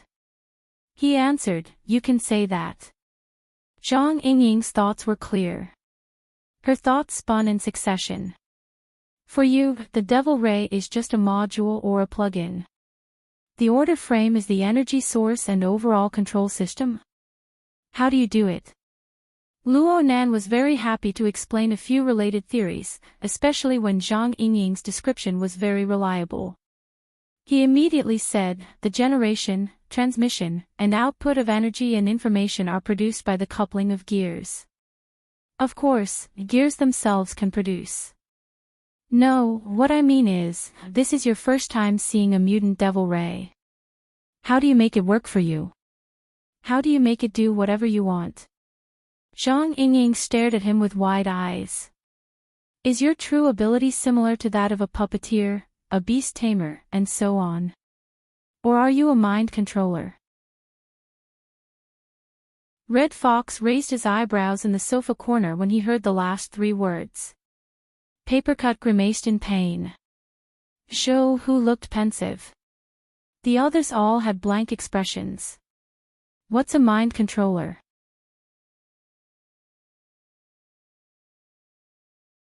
Chapter 322. Hearing Luo Nan use the theory of gears and order frames to explain Ouyang Chen's great work, the group of people in the corner of the sofa blinked, furrowed their brows, and scratched their heads. Their expressions were all different, but they couldn't avoid making eye contact. The atmosphere became even more bizarre. Zhang Yingying relied on the flash of inspiration just now to barely keep up with Luo Nan's train of thought. She casually tugged at a strand of hair and asked, "According to what you're saying, President Ouyang is using the heaven and earth, yes, the spatial structure as an exoskeleton to control?" The explanation of formatting theory is that the self-format distorts the heaven and earth format. Perhaps the heaven and earth format can also be explained as the coupling relationship of several relatively independent gear sets. President Ouyang has changed their originally distant spacetime distribution. Luo Nan suddenly froze when he spoke to this point. Several seconds passed before he spoke in a low voice. "It's the spacetime distribution. Through this method, the lag brought about by the spacetime distribution can be reduced." "Here we go again." Zhang Yingying rubbed her forehead with her hand and sighed silently. Luo Nan's state of talking to himself was very satisfying to disgust his enemies, but it was far too heartless to use it on his own people. Fortunately, this state did not persist for too long. Luo Nan raised his head and twisted his face to look her straight in the eye. His brows even furrowed. "That mind controller. Is he the same as a psychic? As long as you set your mind to someone, there will be no end to the trouble." Papercut spat out with a pft. Zhang Yingying's mind spun. "Oh, it really is like this." In a thousandth of an instant, she really did feel a little apologetic. Then she chuckled as she extended her elbow and placed it on Luo Nan's shoulder. Half of her body moved closer to him, and she adopted the attitude of a brother. "Don't make random associations. Speaking of which, the spacetime distribution of gear sets is a very interesting way of saying it. Hey, isn't this the information that the people from headquarters want to know? Is it really okay for you to say it like this? I'm not saying it because some people have terrible attitudes." Luo Nan didn't believe that the logic world was some sort of secret. Perhaps Enwing's actions could barely be considered a secret, but Yuan had never warned him about this matter. The people from headquarters simply didn't have the patience to ask. Zhang Yingying pursed her lips. "You make it sound so easy. I asked the boss about Enwing's matter, but she didn't explain it in detail. That might be because she doesn't understand formatting theory." Luo Nan knew that the boss Zhang Yingying spoke of was the illustrious and famous Her Majesty Empress Wu. But out of a subtle thought, he still made a joke. "From what I can see, the facts are quite clear. It was President Ouyang's actions that gave Enwing convenience. He took the opportunity to lock onto a place that was originally very far away. He took a shortcut and jumped over. No one could truly understand his formatting theory and coupling theory, but his descriptions were logical and clear. Zhang Yingying and the others could imagine what would happen. Luo Nan didn't want to be labeled as a mind controller in his muddle-headedness. He had no concept of this title at all, so he asked, "What's the occupation of a mind controller?" "It can be considered as an advanced level of hypnotist. They specialize in manipulating people's minds and are highly sought after in the various orders. The weaker ones can be in charge of preaching, the stronger ones can become the core priests, and there are a few who can directly become the leader of the order. By the way, we haven't had this lesson yet." The one who spoke wasn't in the circle of sofas. Instead, it was Bamboo Pole, who had just walked into the corner of the sofa. He was an expert in the study of secret orders. He had given Luo Nan the shorthand of the important people of the world course. The strong ones of the various major orders were a very important component. Luo Nan shook his head. He had no impression of them. He saw Yuan at this time. She was by Bamboo Pole's side, but he felt that she was a bit quiet and low-key. Luo Nan's 4 limbs were weak right now. His body's reactions were slow by half a beat. He could only wave his hand at the two who had arrived as a greeting. Shuelei, who was by his side, instinctively stood up to give his seat.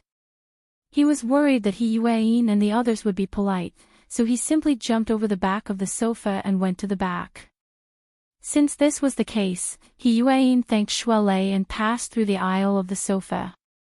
She and Zhang Yingying just happened to sit on Luo Nan's left and right. The sofa was soft, and the three sat very close to each other. It was quite crowded. As for Bamboo Pole, he didn't join in the fun. He simply walked over to the bar in the corner of the sofa and occupied one of the only two seats. He asked for a martini and beamed as he watched the group of people rub against each other on the circular sofa. Papercut was a bit regretful when he saw this. He also wanted to have a drink or two. He got up and said in a loud voice, "Give me a rum and coke." Bamboo Pole shook his head, "Save a seat. Cragburst will be here in a bit. With his size, he shouldn't be tormenting you guys." Then he waved his hand at Shuelei, who was behind the sofa. "Leister, how about a cup? It's not even a bit yet." Shuelei wasn't at the age to drink alcohol, and public places were the strictest. He could only politely decline this sort of pastime. Shuelei walked behind Xie Junping and Hu Huaying as he spoke. The topic of discussion and the strange atmosphere had stupefied the two rich kids. They instinctively let out a breath of relief when they saw Shuelei come over. Xie Junping asked in a low voice, "These are all?" Shuelei didn't know how to respond for a time. Papercut, who was sitting next to them, put on a smiling face, "We're of the same profession in the society." "Yes, we're just like your Mystic Arts Research Society. Our fields are pretty much the same." Xie Junping went, twice. It was unknown what he was thinking, but his expression was strange. On the other side, He Yuan spoke in a low voice after sitting down for a few seconds, "I'm sorry, Mr. Luo.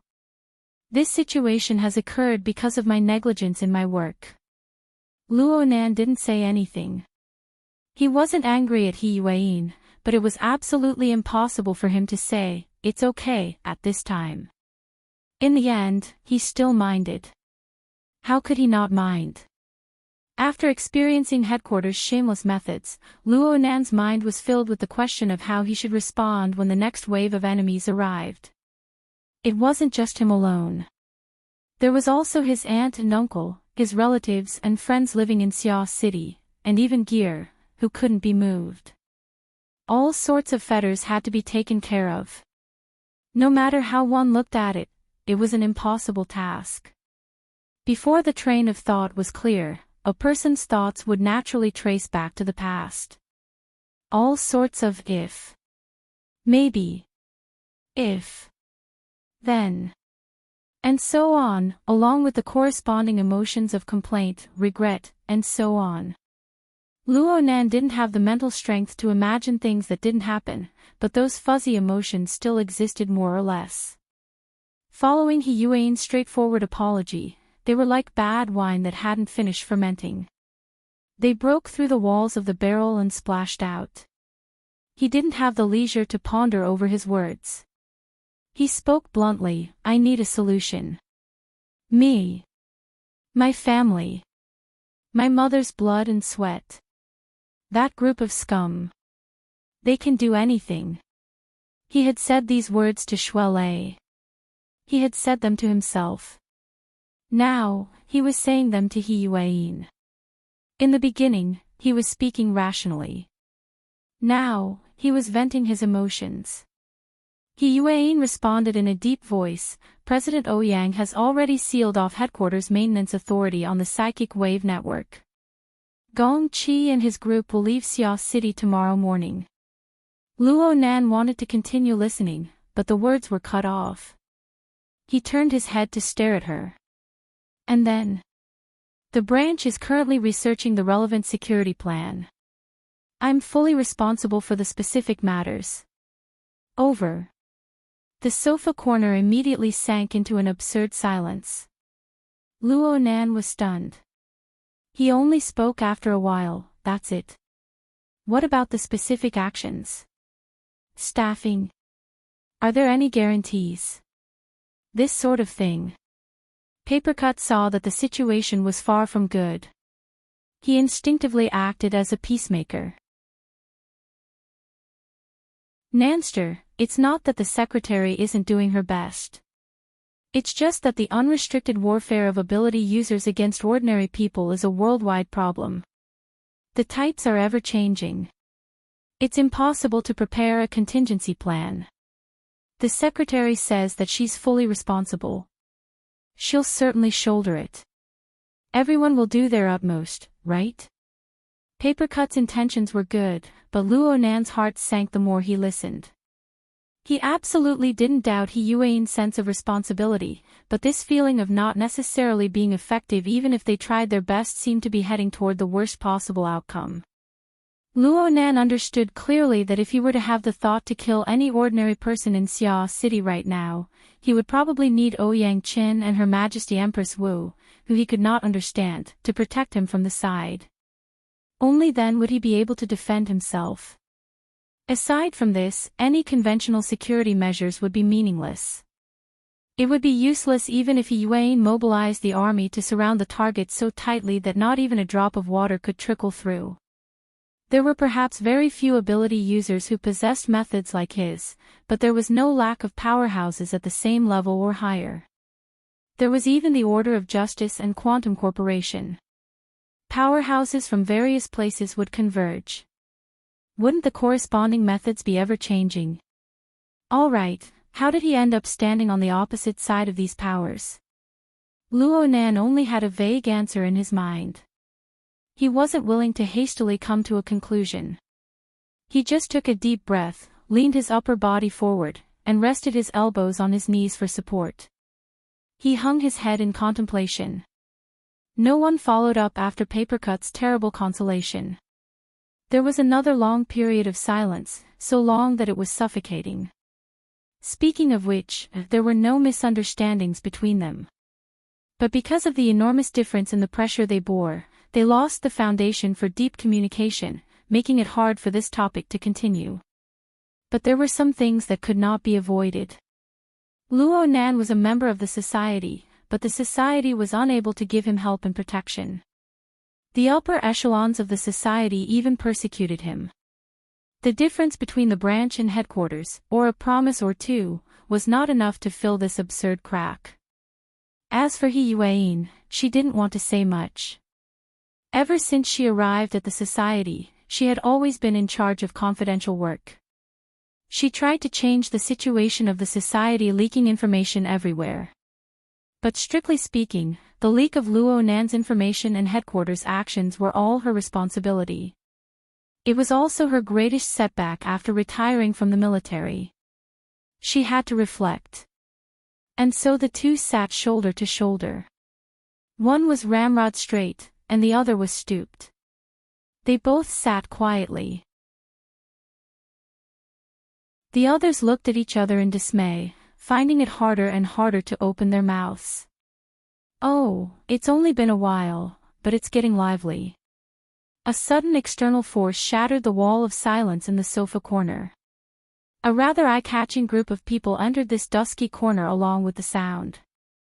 He Donglu wore a well-ironed military uniform, yet he was hugging two beauties on his left and right. He brought along two beautiful women who were just flower vases as he walked over. Behind him followed an old driver who had maintained his silence all this time.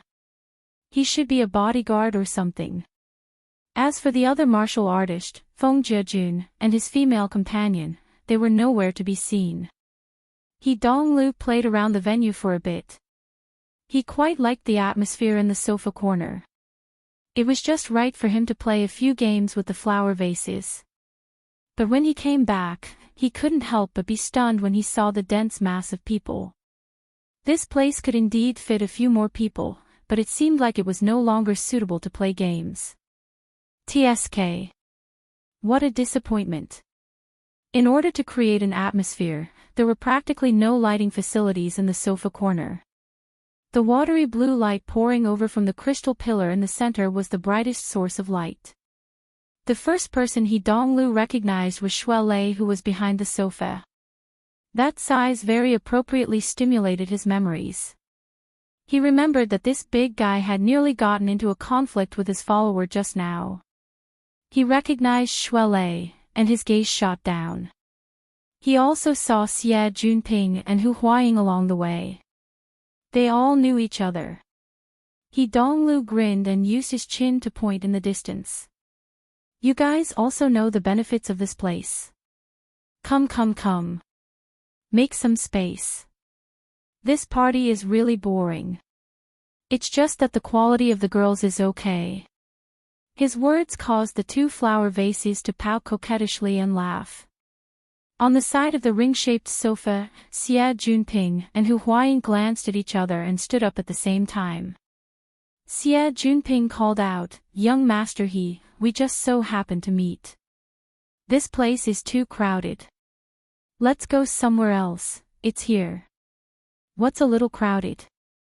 At this time, we should squeeze a little." How could He Donglu be easily persuaded by others? Moreover, at this time, he saw Tianxi sitting upright with her eyes drooped at the entrance of the ring-shaped hair ring.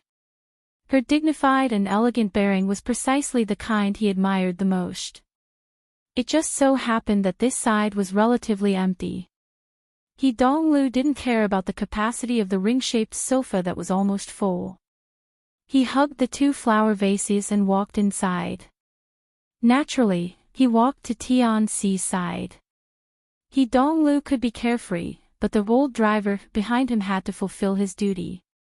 As he spoke, the latter had already keenly sensed that something was wrong. Sweeping his gaze, he also saw a familiar person first. "Shou Hu." The old driver opened his mouth, wanting to speak. At this time, a cold and clear gaze shot over from the other side. The instant he made contact with the gaze, he immediately stood at attention and shut his mouth. Although He Donglu wasn't considered a proper hoodlum, he already had thoughts of hunting. As he passed through the inner aisle of the sofa, he deliberately rubbed against Tianxi's legs, which were wrapped in her long skirt. He revealed a smiling face and said, "Excuse me, beautiful." Tianxi knew from Xie Junping and Hu Huaying's reactions that this young master He had an extraordinary status. She faintly furrowed her brows, but she didn't raise her head. She just shrunk back a bit. He Donglu chuckled as he sat down. He was just about to strike up a conversation when he heard a low chuckle from the side. The sound was extremely pleasant, like the cry of a lark on a branch. It made one's heart itch to hear it. He Donglu followed the sound and raised his head. He saw a youthful and bright young woman. She laughed in an unbridled and willful manner, revealing a mouthful of white teeth. She didn't conceal them at all, practically lighting up the dusky corner. "Oh my, this is good." He Donglu was at the age where he loved to play. He liked this kind of magnanimous playmaster the most. He immediately changed his target. His gaze swept over the other person's body, and he called out with a laugh, "Beautiful lady, you're dressed as a female student being kept as a mistress." Zhang Yingying had been stifled by the previous round of silence. It was hard for her to speak even if she wanted to. Naturally, she was incomparably cooperative when she saw that there was something fun to be had. She beamed as she hugged Luo Nan's arm and shook it. "This is our boss."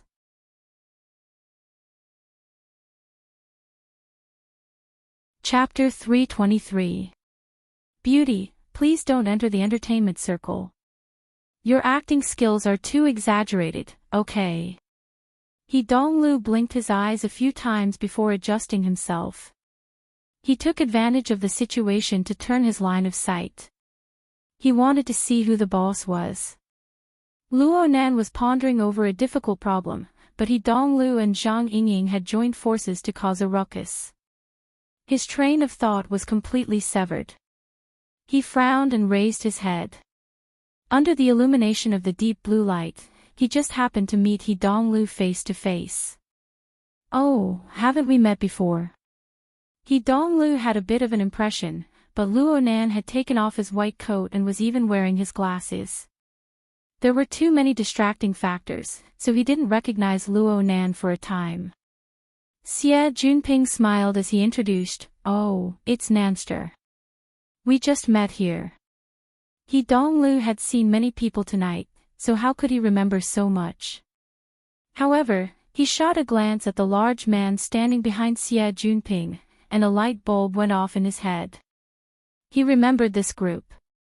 The one that left the deepest impression was actually Xue Lei, the martial artist. He had nearly gotten into a conflict with his other follower.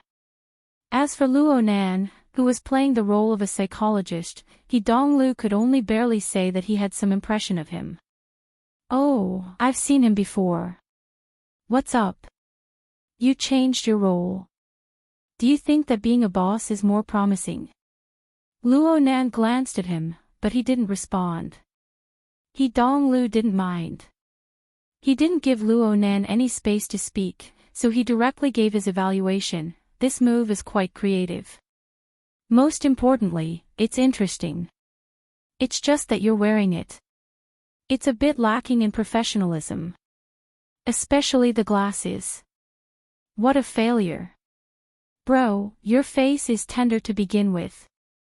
Now that you're wearing this featureless prop, you look like a student even through the crystal pillar." Zhang Yingying followed up, "You're a big boss. There's nothing wrong with being a bit casual. It's good to be surrounded by followers. You see, secretaries, lovers, followers, bodyguards, a whole bunch of them." She drew a circle with her slender fingers. Behind her, Xue Lei was tall and strong, and looked like a bodyguard. He also had a corresponding sense of duty. However, most of the followers sitting on the sofa could only roll their eyes. Of course, He Donglu knew that this was a joke. He laughed out loud and habitually raised his arms, resting them on the shoulders of the two pretty faces. After all, there were too many people here. When he stretched, it was a little tight. His originally well-ironed military uniform was lifted halfway by his movements. Right face very considerately reached out and tried to smooth it. Later, she felt that it was not easy to do so, so she simply helped him unbutton his shirt and revealed the shirt underneath. Amidst the laughter, she pretended to lose her balance and rolled directly into his arms. She even pretended to struggle, but in fact, she was rubbing against him and teasing him. On the other side, Vase left, pouted. She had been outshone by her comrade and competitor. He Donglu did not bat an eyelid. From what he saw, the right pretty face's method of courting favor was a bit low. It was mixed with feelings of jealousy towards that female student. His thoughts were impure. Originally, a friend with benefits for a short period of time wouldn't be able to ask for too much. However, there was a first-class prey in front of him.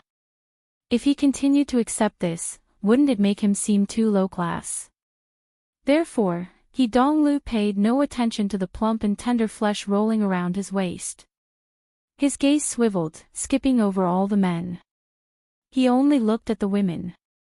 Soon, he discovered that Luo Nan's secretary on the other side seemed to be pretty good. The lighting in the corner of the sofa was dim, and the left pretty face was separated by the angle. He Donglu wasn't able to see clearly for a time. He only knew that the woman was dressed in a white-collar outfit. She sat on the sofa, and her thin suit pants faintly outlined the lines of her legs. Her legs were slender and powerful, and the feeling was quite right. There was also the quiet lover at the edge of the sofa. He could see her even more clearly now that she was unobstructed. Don't look at her submissive appearance, she had a different flavor. Oh, she looked a bit familiar. TSK. Secretary, lover, and kept woman. They were all first-class characters. He Donglu could not help but feel jealous. He had always been a bit emotional. He suddenly didn't want to pay attention to Luo Nan. Instead, he took advantage of the gap made by the right pretty face to chat and laugh with the lover at the edge of the sofa. "Beauty, I think we've met before." Tian-si gave him a glance and nodded slightly. She didn't say anything. This was a rather polite refusal. However, how could Donglu be sent away so easily? Since he had spoken, he had a follow-up move. He pressed down on the right pretty face with one hand, not letting the stupid woman get up and block his line of sight. He continued to strike up a conversation. "Let me think. Right. You came with Tang Yi, right? Ah-ha. You left a deep impression." Tian-si was startled, and her expression changed slightly. Donglu had already achieved his goal. He even moved his body closer to Tian-si. He deliberately lowered his voice. "You just happened to separate from Tang Yi when I saw you just now. What a pity. I didn't even get to know you. May I ask for your name?" His extremely oppressive movements forced Tian-si to shrink back a bit. But then, this beautiful woman's reaction made Donglu depressed. Tian-si's gaze went over his shoulder and cast toward Luo Nan. Clearly, her instinct still cared more about Luo Nan's opinion. Was this really just role-playing and nothing more? Oh, and also, isn't this ring-shaped sofa a bit too quiet? Just as this thought arose, Luo Nan began another conversation. "Is there any way to get a large loan?" Zhang Yingying responded, "How much do you want to borrow? 60 million. Wow. Look at how determined you are to get it." "It's true that I'm determined to get it." Luo Nan's elbows were still resting on his knees. His hands were clasped together, blocking his mouth for a bit of support. His head faced the crystal pillar in the center, staring at the mutant devil ray that was still spiraling and swimming inside. Donglu. Why did it feel like he was transparent air? Not a single word in the short conversation was related to him. Even though he had brought 2 flower vases and forcefully entered, even though he had brought out the topic of role-playing, and he had even taken liberties with his lover. The sofa corner circle had not given a serious response. They had even ignored him. Please. No matter when or where young master went, he was always the center of attention. He was the center of the stage. When had he ever encountered this sort of treatment? Was it on purpose? Donglu's gaze turned cold.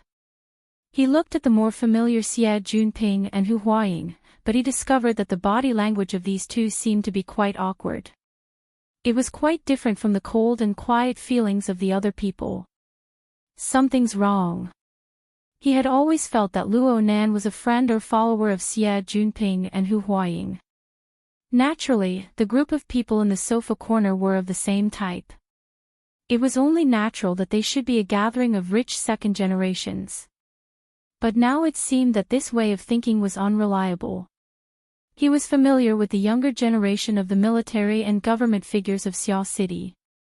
He was a bit unfamiliar with the business world, but he still had some concept of it.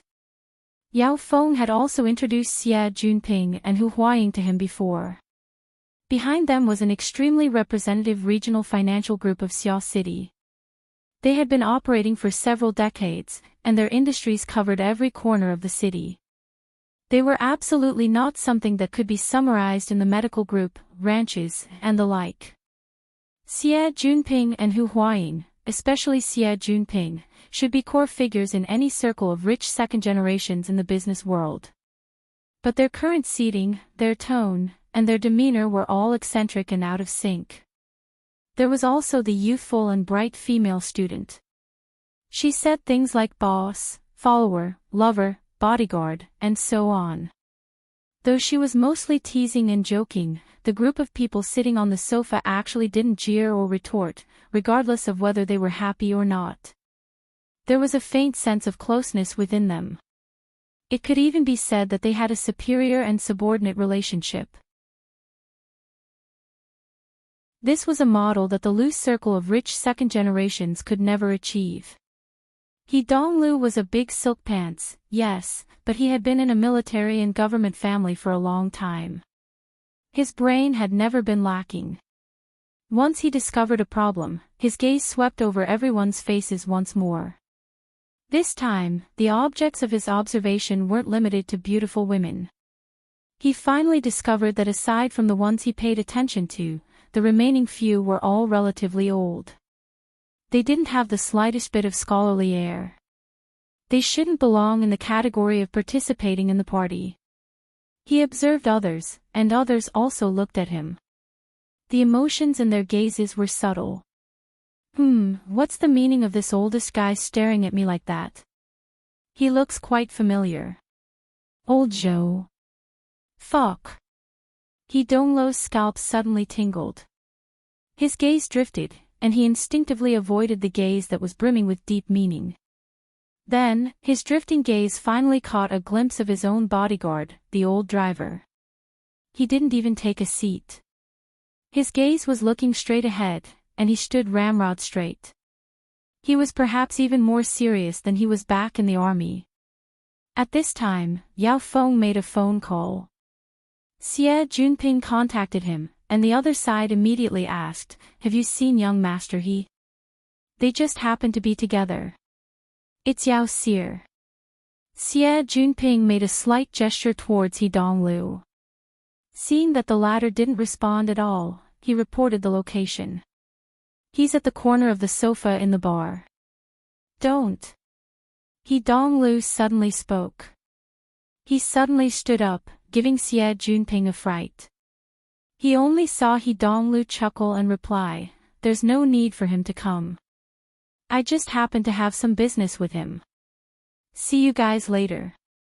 Xie Junping looked over, stunned. Hu Huaying's expression was more or less the same.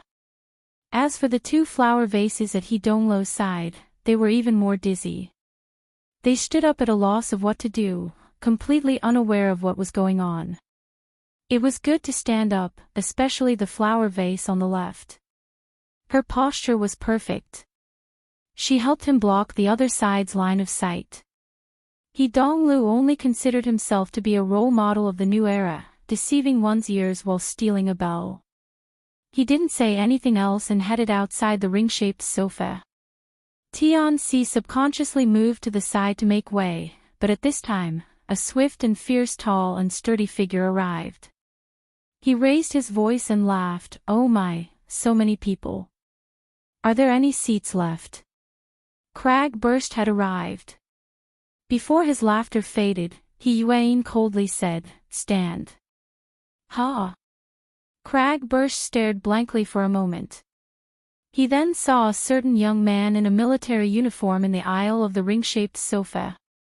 His clothes were untidy, and he was about to take a step and jump out. He immediately came to a realization. He had always been a man of action. His large hand, the size of a cattail leaf fan, stretched out and pressed down on the young man's head, directly pushing him back. Crag Burst's thick and long fingers pinched He Donglo's head like a ball. His palm blocked He Donglo's mouth and nose, stifling He Donglu to the point where his eyes rolled back. Since birth, when had he ever been treated like this? Even if it was only for an instant, it was enough for him to remember it for a lifetime. Especially Xie Junping and Hu Huaying's stupefied appearance. It fully displayed the effects of this absurd play. He had finally been placed in the center of the stage, but he was playing the role of a freaking clown. An utterly terrible mood rushed to his head. He Donglo's face flushed red. Crag Burst's palm had just moved away when He Donglu stomped his feet and shouted, "He Yuan, is this how you treat your little brother?" The sofa corner suddenly turned silent. Truly, many people needed to adjust the way they stabilized their facial muscles. But soon, Zhang Yingying used a loud whistle and laughter to announce the failure of the adjustment. "Wow, Secretary He, you two siblings really complement each other." Pfft. Cough cough cough. Papercut also broke down. He laughed and coughed. He even had to raise his hand to express his apology to He Yuan. He Yuan didn't care. He Donglu didn't care about hunting targets and the like.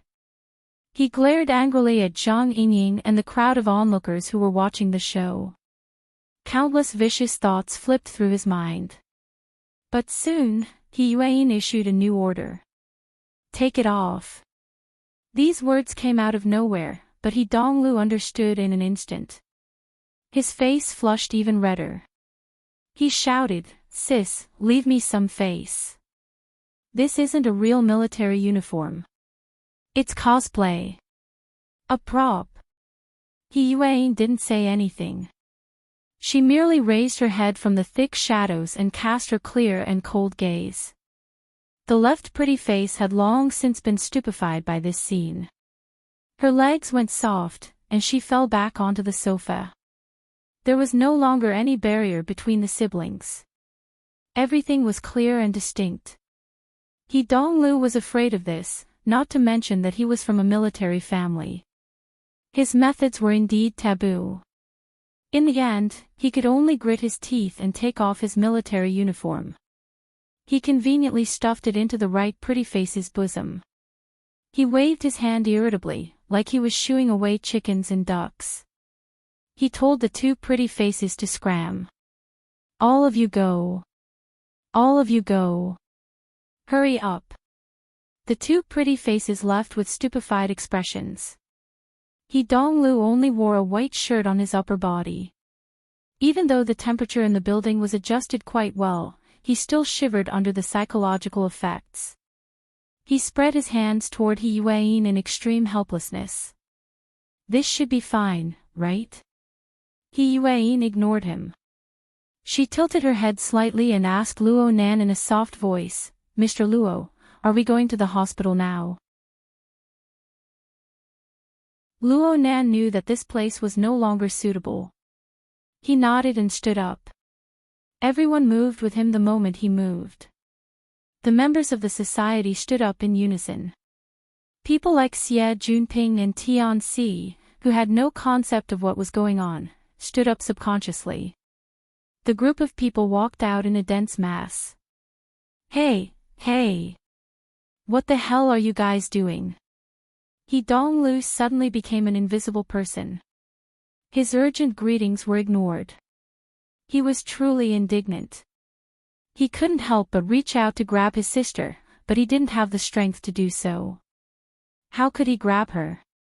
He forced himself to keep up, but He Yuan's cold and clear gaze streaked across him. He immediately raised his hand and stood motionless in his original spot. He stared blankly as the group of people left into the distance. "Hey, young master You're..." Yao Feng rushed over from behind. He saw He Donglu wearing a white shirt. He raised his hand as if he had just been robbed. The dense mass of people in front of him had already merged into the stream of people. He couldn't see them clearly. Yao Feng just felt that this was inexplicable.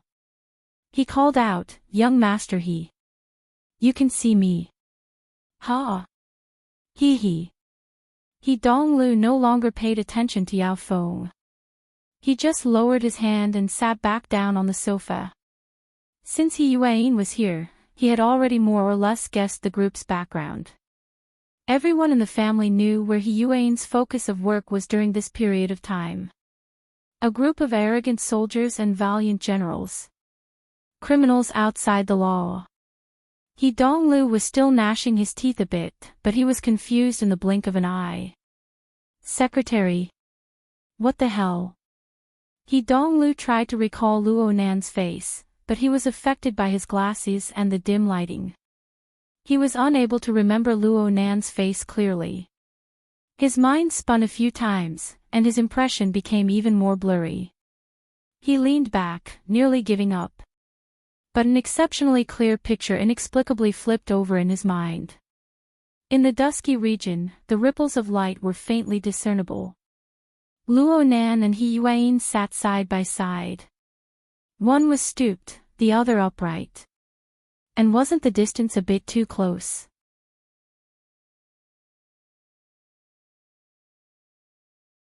Chapter 324. October 28, 2096. 4:55 in the morning. Luo Nan's consciousness floated up from the chaos. It was neither close nor distant. He hadn't opened his eyes yet, but the Hexier had already projected a portion of useful information into his mind. It represented the beginning of a new day. Sunday's class schedule was updated and adjusted. Outings were arranged. Gear's repair progress was made. Grandfather's condition was briefed. The latest battle situation regarding the logic world was on the internal forum. The series of information that had already been sorted out lit up on the Hexier's interface. Luo Nan's mind swept over, and he received the information one by one. But he didn't read it in detail. He just stretched lazily on the bed and adjusted his posture a bit. He laid perfectly straight and relaxed his body. Right now he was lying on the bed with his hands crossed behind his head. As his body turned, the back of his head rubbed against his palms, making rustling noises. The warmth of his palms passed through a thin layer of hair and rotated on his scalp. But no matter what, it was unable to seep down. Instead, there was a slight coolness that seeped out from the inner layer of his scalp. This feeling was very wonderful. The interior of his brain cavity was empty. It was as if his brain tissue had melted away, leaving behind only the eye's orifice that was gradually becoming complete. The external neuron that revolved and twisted. It was neither close nor distant. It seemed to be separated by an invisible curtain. It was no longer like 2 days ago when sparks of electricity were crackling everywhere. But upon careful contemplation, there was a wisp of cold air passing through. In a trance, that area seemed to have sunk in. It was impossible to see the bottom. It led directly to another indescribable dimension. Right now, a cold wind blew from within, filling his entire skull with a chill. It was as if his forehead had caved in with a hole. Luo Nan grimaced with his eyes closed. His consciousness was a bit erratic. That cold and gloomy stream of air was like a long thread, pulling in enormous waves of grayish-white clouds. It churned and rushed into the depths of his brain. It opened up his mind, which was originally restrained in one place, to accommodate the unfathomable vast world of reality and illusion. He slowly opened his eyes. The room was dark. Only the residual light of the street lamps in the neighborhood passed through the window screen, giving the room a bit of brightness. It faintly outlined the outlines of various furnishings. Luo Nan's current level of cultivation in the eye's orifice gave him the ability to see in the night. His gaze could see the fine details, but his line of sight was unfocused. He didn't pay attention to the structure of the ceiling. He was in a daze for a while. Then his gaze finally focused. He exerted strength in his waist and abdomen and sat up. This was her uncle's house, his bedroom. The space wasn't very spacious, but the bed was. Luo Nan put up with it, assuming a posture that tested his flexibility on the bed. It was like yoga, but it wasn't yoga.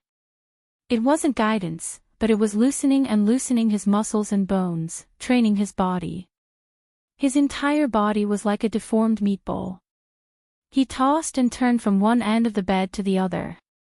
There were only 2 things that did not change during the process. One was the state of breathing in and out, where the breath was continuous, and the other was the electric fire generated by the coupling between the eye's orifice and the external neuron. It crackled and flickered, shining in the brain, then down to the lungs, and even the tips of the hands and feet. The vibration opened up all the pores in the body, and sometimes there was severe pain, but the perception became more and more acute.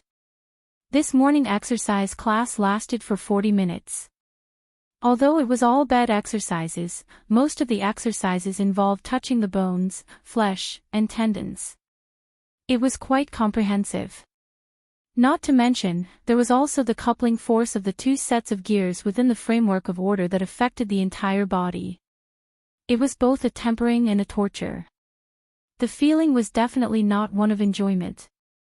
By the time Luo Nan got off the bed, his body was already damp. The bedding and the like were naturally cleaned up by the housekeeping robots.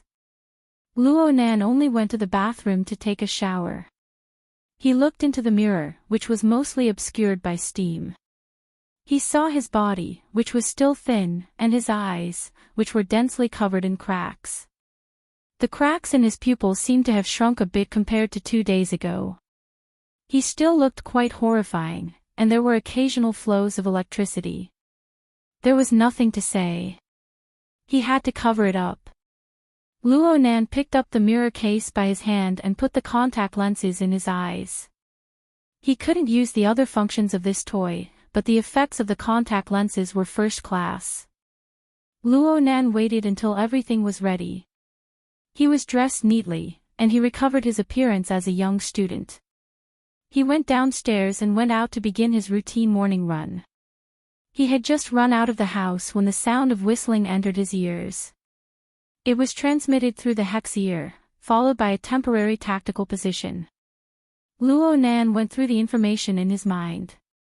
He quickly turned his head and saw a tall figure 50 meters away in the darkness of the night. The figure was reaching out with his fingers, aiming at Luo Nan's head. Bang! You're still a bit slow. Cragburst grinned, revealing a mouthful of white teeth. Are you sure you want to compete in sniping? Luo Nan laughed as well. He communicated with Cragburst through the hex ear and ran over to meet up. Cragburst was dressed like a morning jogger. The two jogged side by side. Aside from the large difference in height, they were no different from other people who were training together. Cragburst's appearance outside Luo Nan's residence was naturally not a coincidence. According to the schedule, it was time for Cragburst to teach crash course in universal commands. And everyone understood that this was one of the protective measures for Luo Nan. The purpose of teaching was to ensure that there was always an ability user by his side. When an unexpected event occurred, the ability user could protect him, cooperate with him in battle, and so on. Perhaps He Yuan already had such thoughts and arrangements when she created the training program. The actions of those people from headquarters only pushed this arrangement from hidden to obvious. Luo Nan was non-committal toward this arrangement. Compared to himself, he was more concerned about the safety of his grandfather, his uncle, and his aunt. The society had made arrangements for this, but the results had yet to be tested. Luo Nan wished that he would never test this for the rest of his life. I saw a post this morning. The big debate is getting more and more explosive. Most people are just messing around, but some people are quite interesting. Don't you have an anonymous post? Cragburst and Luo Nan were friends who had fought side by side. They were quite familiar with each other. They were quite different from the other teachers. Before the lecture, he chatted idly with Luo Nan about the heated debate in the logic world over the past 2 days. Luo Nan thought of the information he received in the morning and shrugged. Isn't it all a strategy? I think the results are quite good. Half a month had passed since that night at Frost River Reality. The discussion regarding President Ouyang Chen's logic world on the society's internal forums had truly become popular. It looked slow, but it could be seen that the lover's heart was clear. It was all hype. The general logic was like this: hey, have you heard of President Ouyang's logic world? A spatial fault that forms a world of its own. That's awesome. It really is awesome. But this toy is too high and mighty. I can't understand it. Haven't you seen the forums? A bunch of people are interpreting it. They're all so clear and logical. It's like they're all extraordinaries. But, old you replied. Old you? Yeah. It seems that he agrees with the OP's words. But that OP only heard about it from someone else. It's just a casual remark. It's a bit roundabout. Her Majesty Empress Wu doesn't quite agree. Oh my. This person replied too. A fleeting moment. Those two haven't opened their mouths yet, but the people below are making a ruckus. They haven't stopped yet. They're all clamoring for President Ouyang to personally explain. Tisk, TSK, TSK. Let's go take a look. Just like this, it was like a crosstalk. It was too fake, but it couldn't withstand the effects of old Yu and Her Majesty Empress Wu's authority. There was also the anticipation of Ouyang Chen personally teaching and explaining. In a short dozen hours, related posts flooded the screen. They were full of words like, support old Yu, long live Empress Wu, pay respects to old Yu, Her Majesty Empress Wu is the best, and so on. Of course, a bunch of bored people wouldn't let go of Ouyang Chen, the instigator. They posted messages like they were celebrating. President Ouyang has come out to receive guests. He's already outside the laboratory. Who has the guts to knock on the door? Seeing is believing. Hearing is false. Bragging will get you struck. I strongly request to set off fireworks again. No, I mean the logic world. 70 to 80% of the people who left such messages were from the Xia City branch. After Her Majesty Empress Wu had successfully entered the ranks of extraordinaries, Xia City's Iron Triangle had become even more illustrious. All the branch members were honored. So, instead of calling it a debate, it was better to call it a show of closeness. It actually increased the Xia City branch's cohesive force. In the eyes of some people, the posts had a different meaning. It seemed that the Xia City branch no longer wanted to hide the truth of the Frost River reality incident. Did they want to announce it to the world? Otherwise, why would they mention the logic world? So soon, the other cities that had set up the psychic wave network joined in. Most of the people who followed were high-end people. They wouldn't worship the Iron Triangle, and they were disinclined to leave a message in the post that had gone off topic early on. But they would swipe a few times from time to time. They wanted to see if Ouyang Chen would say something later on. They wanted to see if he would reveal any useful information. And this was the effect of the hype. The attention of those people would be pulled to the side of the Iron Triangle. They wouldn't talk about Luo Nan all the time. These were the three big shots of the Xia City branch. They were diverting the pressure from Luo Nan. It could be considered a patch for the sudden incident from 2 days ago. Luo Nan calmly accepted this because this was what he deserved. But then again, whether this diverting method would be effective was still uncertain. It was impossible for Luo Nan to place all his hopes on this. He just paid a bit of attention, that's all. Moreover, there were tens of thousands of stories. There were many long-winded discussions, confusing people, and stirring up the atmosphere. They were all mixed together. Luo Nan felt dizzy just looking at them. It was better to keep a respectful distance. However, Luo Nan was also curious about Cragburst's attitude. Don't you hate this kind of pure-mouth cannon the most? Can you keep looking? Why can't I keep looking? It's very pleasing to the eye. Cragburst gave a thumbs up.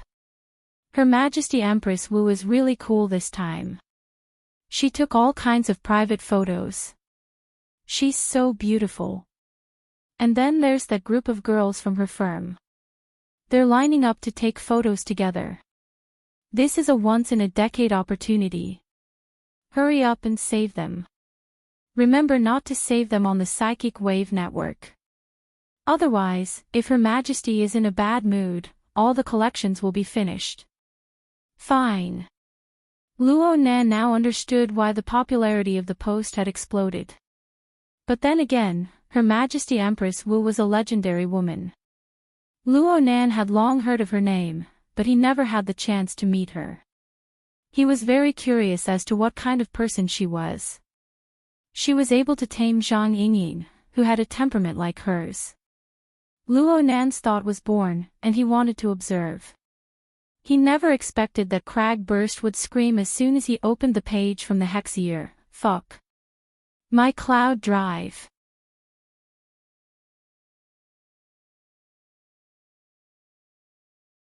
Chapter 325. Luo Nan was running in front, breathing smoothly. Cragburst was tearing apart a certain scoundrel who had taught him how to transfer. The two were connected through the Hexier, but Cragburst howled in his excitement. You said transferring is the only way to be safe. What's going on now? Virus? Is the Martial Empress so bored that she planted a virus in her balls? Oh right, she doesn't have any balls. The latter half of his voice was very low, but it soon rose up again. You don't know? I listened to your fucking introduction and used your transcoder to transfer the files. Ha! Of course it's yours. Why would I use it for anything else? F***CK. You're wailing. Cragburst grinned as he spoke, reversing his mood. Oh my. I heard about your super high-end super high-capacity archive. It turned to ashes just like that. That's quite a pity. Cragburst ended the communication with a big laugh. He felt that he finally had someone to take with him, even though the person was a bit thinner. He impatiently explained to Luo Nan, it's that bastard bamboo pole. He's really hurt himself this time. He reaped what he sowed. Luo Nan didn't have that kind of agitated experience. He wasn't a veteran like Cragburst or Bamboo Pole.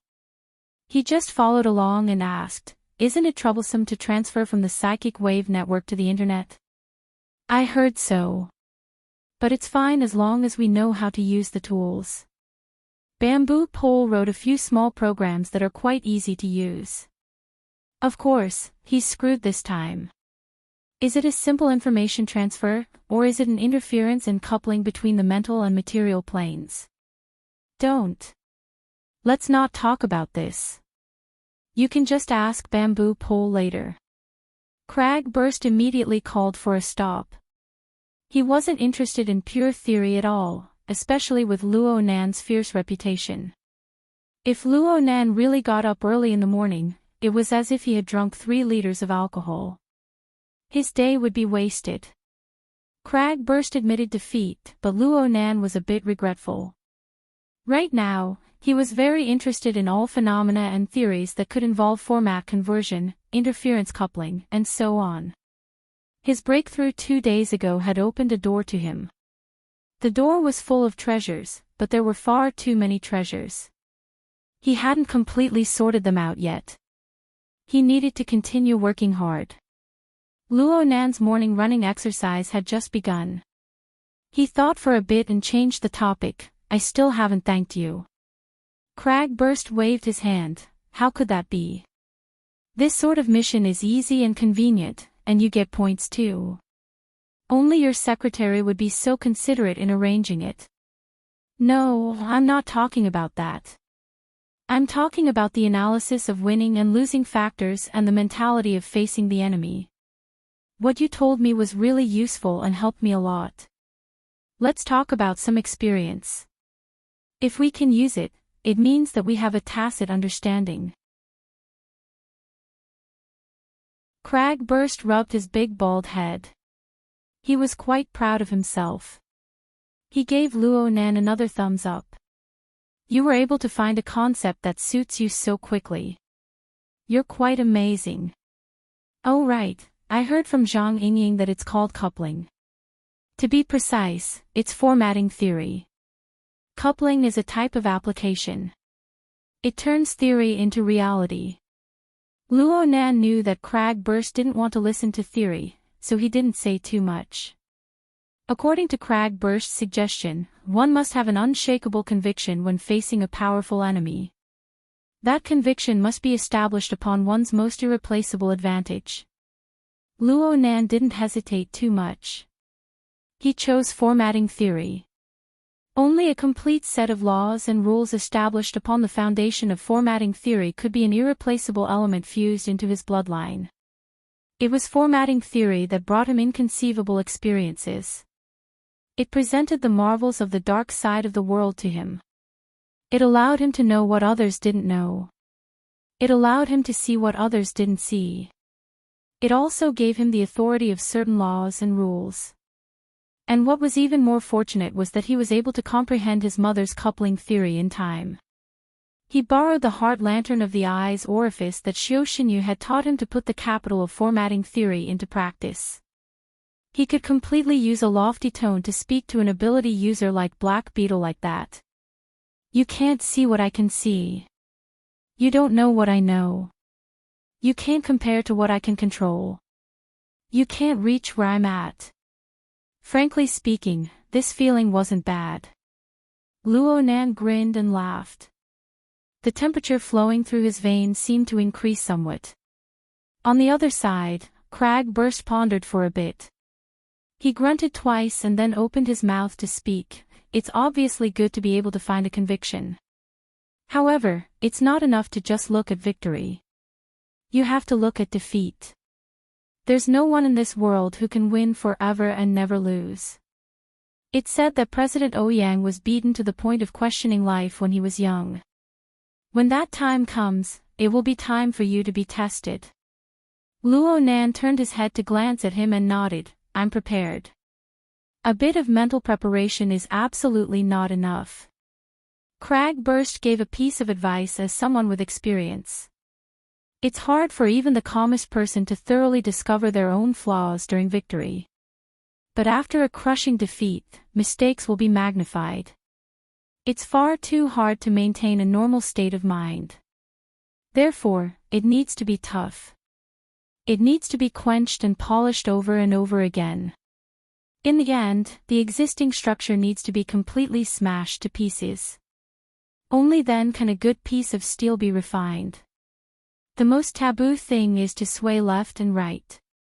It's self-denial. I know what you mean. Luo Nan continued to smile. The warm breath he exhaled from his mouth and nose was as smooth and long as before. But don't worry. I have no other choice. The blow of failure had arrived a long time ago. The current situation of the 3 generations of the Luo family was the clearest manifestation of this.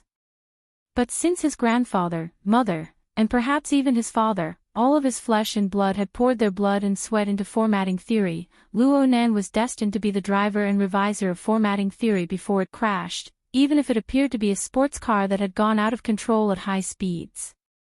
Therefore, Luo Nan didn't have the powerful conviction to use formatting theory to defeat all powerful enemies. He only had the resolve to live with it and die with it. Luckily, the road ahead was still marked by coupling and the existence of gear. There was still light. There was still hope. Luo Nan originally wanted to say something after his smile faded, but he didn't say anything in the end. His feet didn't stop. He raised his head to look ahead. The morning light gradually revealed itself behind the flower walls of the courtyard in the residential area. Even though there were layers upon layers of high-rise buildings, the clear outline of the sky was reflected. He could see everything clearly. Luo Nan jogged a few laps with Cragburst before returning home. Even though today was Sunday, everyone in the family had their own plans. They didn't wake up too late. Even Mo Peng yawned as he lay on the living room sofa, playing games to pass the time. He didn't see Luo Nan enter the house. His uncle, Mo Hai Heng, was busy in the kitchen. He would insist on cooking whenever he had the time to prevent the entire family from suffering from the torment of the AI housekeeper or his aunt. As for his aunt, Mrs. Luo Shuqing, she just laid out the tableware and occasionally directed the AI housekeeper to tidy up the house. Luo Nan greeted her and went upstairs to wash up. Luo Shuqing just nodded. She didn't say much. It was hard to describe the cheerfulness between her brows. She glanced at Mo Ping playing games in the next moment and spoke in a cold voice, "Come over and help." Mo Ping raised his head in shock, but he didn't dare to let out a fart when he saw his mother's face. He tossed away the handheld terminal and walked over to act like an obedient child. The atmosphere in the house was a bit oppressive. It was like this all the way until mealtime. It was no wonder that such a situation occurred. Yesterday was Saturday. The family went to the sanatorium to visit their grandfather, Luo Yuandao. But it was different from last time. They practically didn't have the chance to have direct contact with Luo Yuandao. According to the sanatorium, the degenerative symptoms of the old man's central nervous system were becoming more and more severe. It further deepened the condition of his schizophrenia, causing his mood to be very unstable. Moreover, it was still worsening. If this continued, his mind and body would probably quickly collapse. There would be no possibility of saving him. Even though this was a result that could be predicted long ago, it was still hard for people to accept when it actually happened. Luo Shuqing was the only relative who was allowed to visit for a short period of time yesterday. Her mood entered an extremely downcast state after she personally witnessed her father's various conditions. Her mood didn't improve by much after a night. Because of this, the dining table was strangely silent during breakfast time. Luo Nan buried his head in eating. Thin slices of beef were paired with millet porridge. A dozen or so slices of meat were directly pressed into the bowl of porridge. The porridge was thick and scalding, and it was wrapped in the fragrance of meat. It went very well with the rice. He used the largest bowl in the family. His progress was also the fastest. It didn't even take 10 minutes for him to finish his third bowl. Don't drink hot food. It's hot and you'll get sick. Luo Shuqing only ate a shallow layer of porridge in her bowl. She didn't have any appetite. She just watched the others eat. In the end, she stared at Luo Nan and opened her mouth to admonish him. Luo Nan just grunted and continued to bury his head. He slurped the golden millet porridge into his mouth, eating boldly and confidently. His appetite had always been astonishing. After following Gym Master Xiao to cultivate in the eye's orifice, his appetite had increased. Luo Nan wasn't indifferent to his grandfather's worsening condition. However, the experiences of the past few days, especially when he was swaying back and forth on the edge of life and death, caused a different feeling to linger in his heart. There were actually many attitudes one could have when facing the pain of one's loved ones. Sorrow was a common and helpless action in the secular world, but it might not be suitable for him. Luo Shuqing didn't get angry when she saw her nephew bury his head and eat. She just asked her husband, "Did Nan Nan gain some weight?" Mo Haihang could guess that his wife had sensed that something was wrong with her mood. She was trying to adjust herself, so he grunted and said, "Old Mo, give me a number. What's Luo Nan's weight?"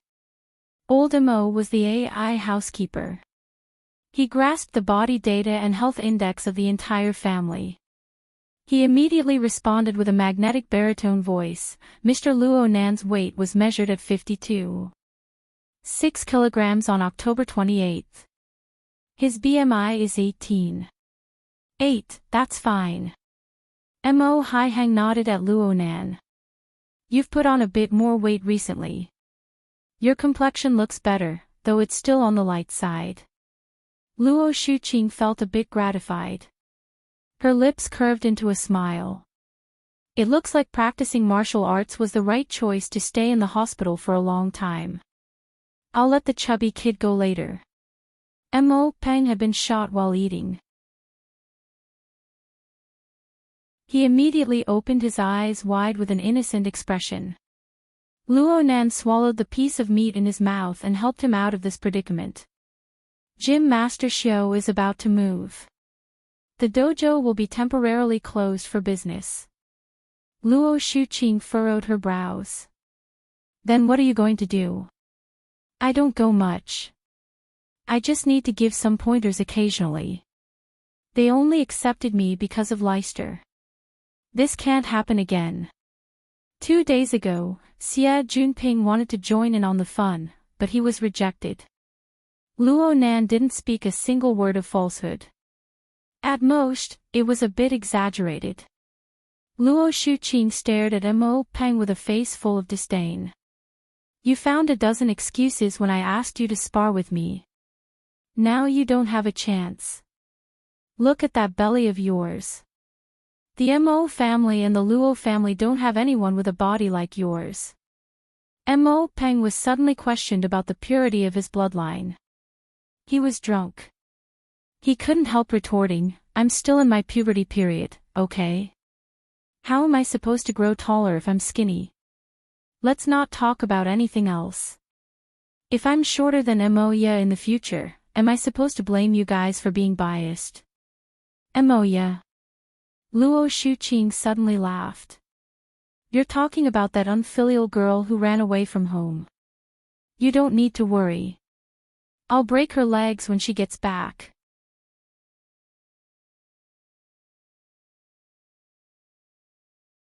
Chapter 326. Madame Luo Shuqing unleashed her feudal aura when talking about Moya. She was decisive and decisive. As the head of the family, Mo Haihang coughed, don't go overboard. Luo Shuqing tilted her head and stared at her husband, overboard. Her little brother has been hospitalized several times, and her grandfather's condition has worsened. She's been away from home for nearly a month, and she hasn't called once a week. Her entire mind is on that band. Who's the one overboard? Luo Nan and Mo Ping glanced at each other. They buried their heads in their food.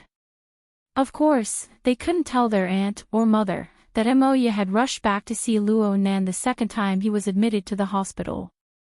She just hid it from a certain someone. Yes, Mo Haihang knew about it. He even covered for her. But right now, he still had a calm expression.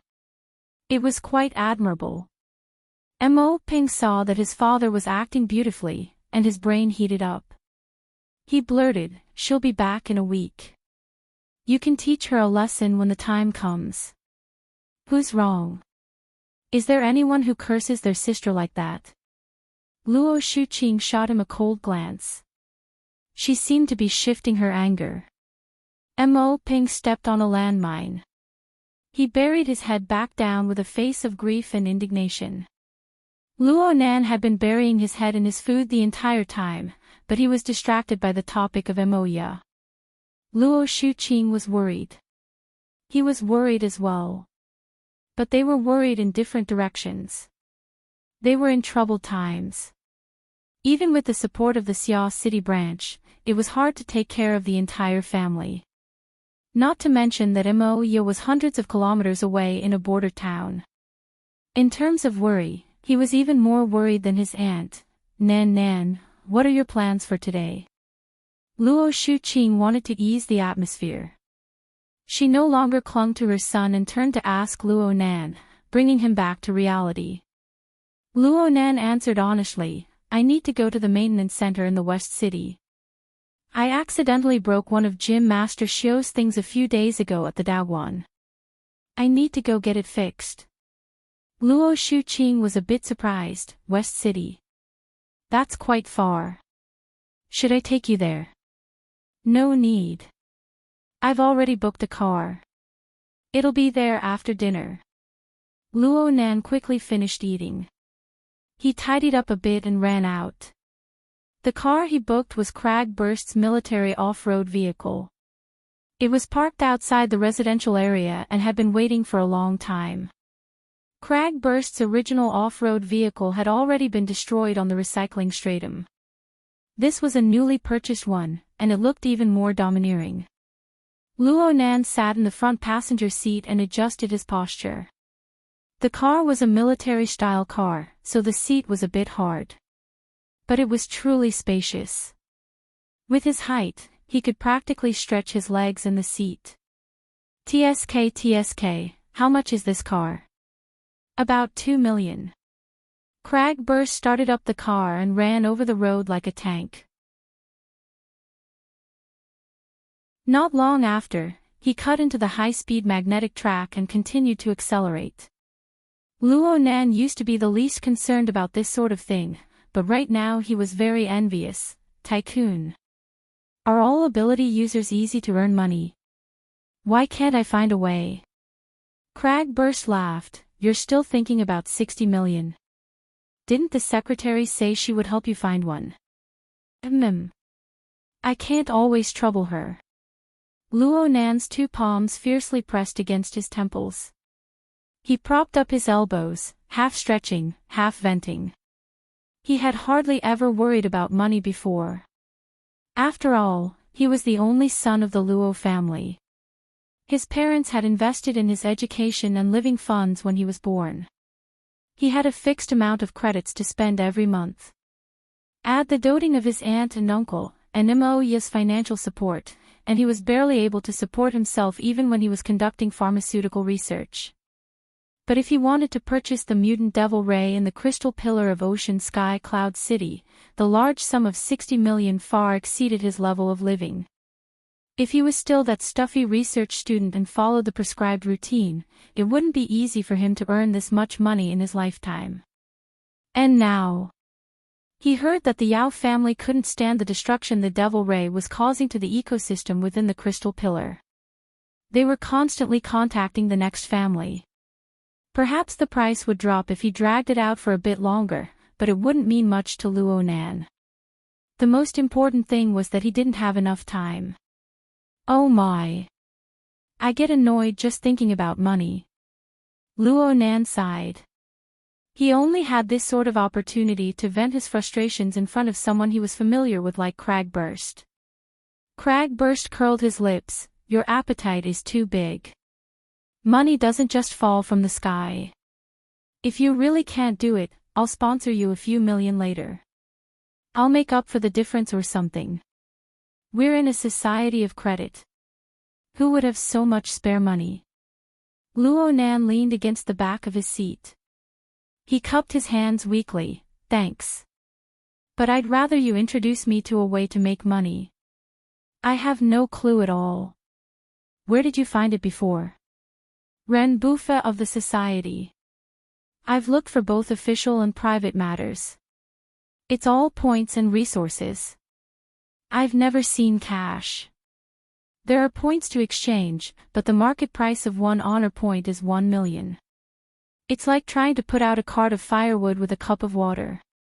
Zhang Yingying, Papercut, and the others all urged me not to trade. Of course you can't trade. Cragburst slapped the steering wheel. The society's pricing hasn't changed in 30 years. You know, it's purely used to scam people. If you want to trade, you should go to the black market. Pooh! Don't go to the black market either. There are countless scammers there. Many of them are set up by the bastards of headquarters to specifically sweep points. Luo Nan grunted. They said the same thing. Honor points are very, very, very important. Right now the society's circle has formed a very closed-off rare and precious resource trading platform.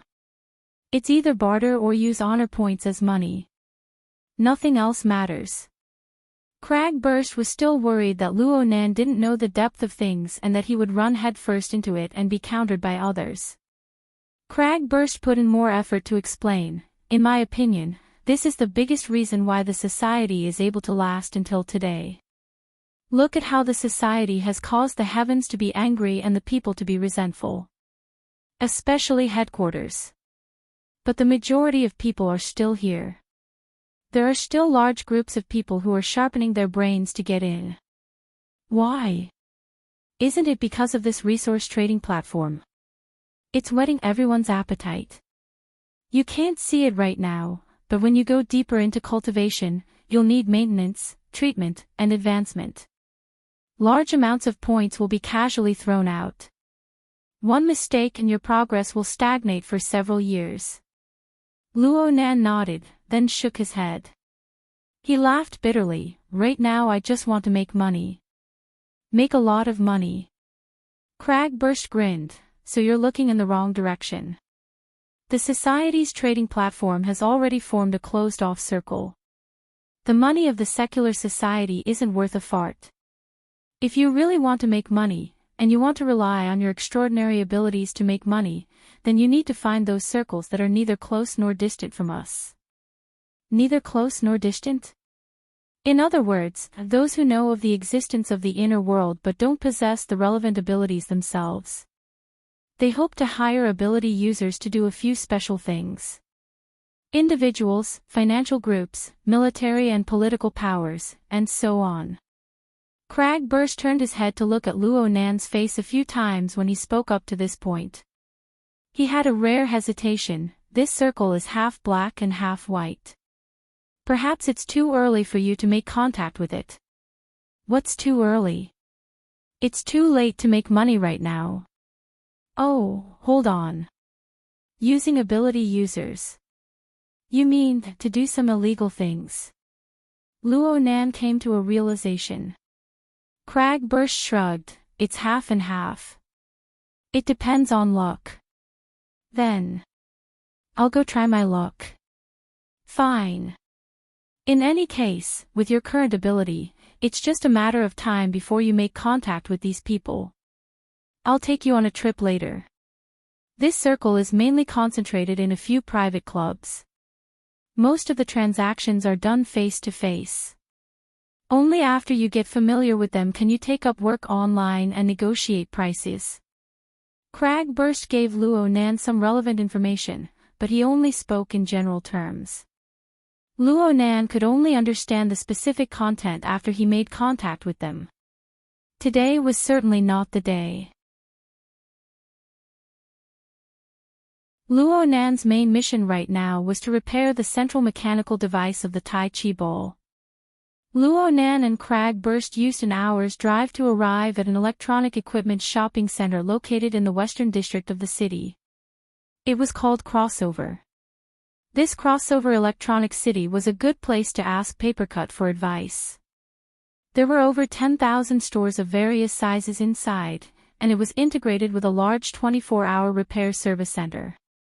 It was also the largest professional DIY exchange community in Xia City. Luo Nan and Cragburst arrived at around 9:30 in the morning.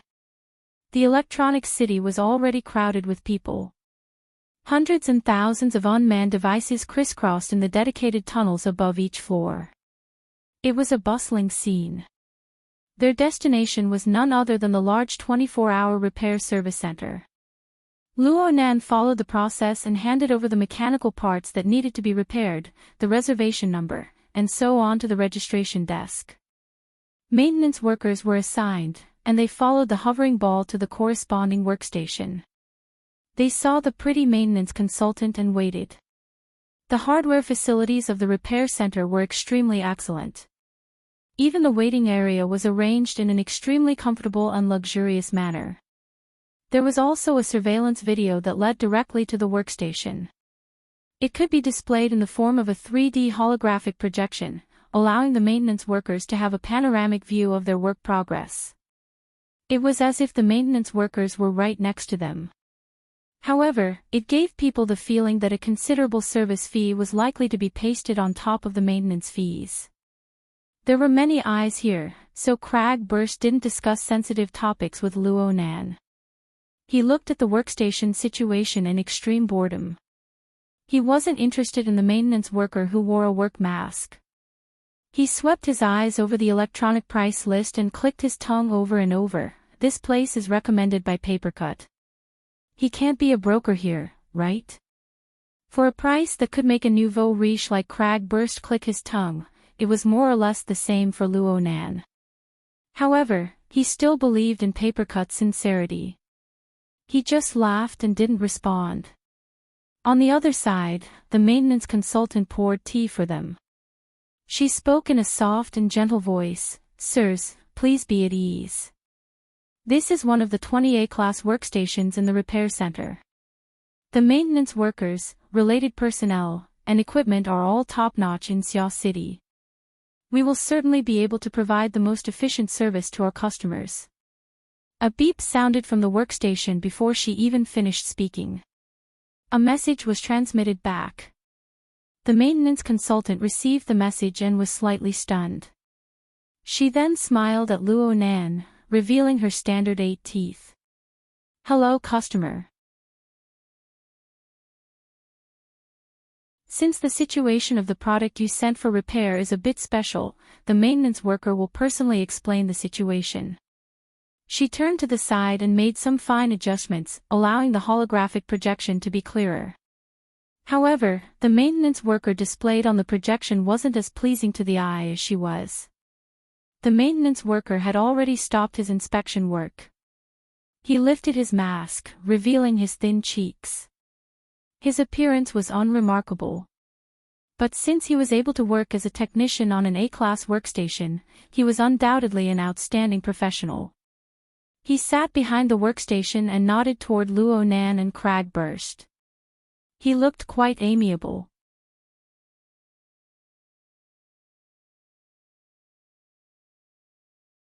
Chapter 327.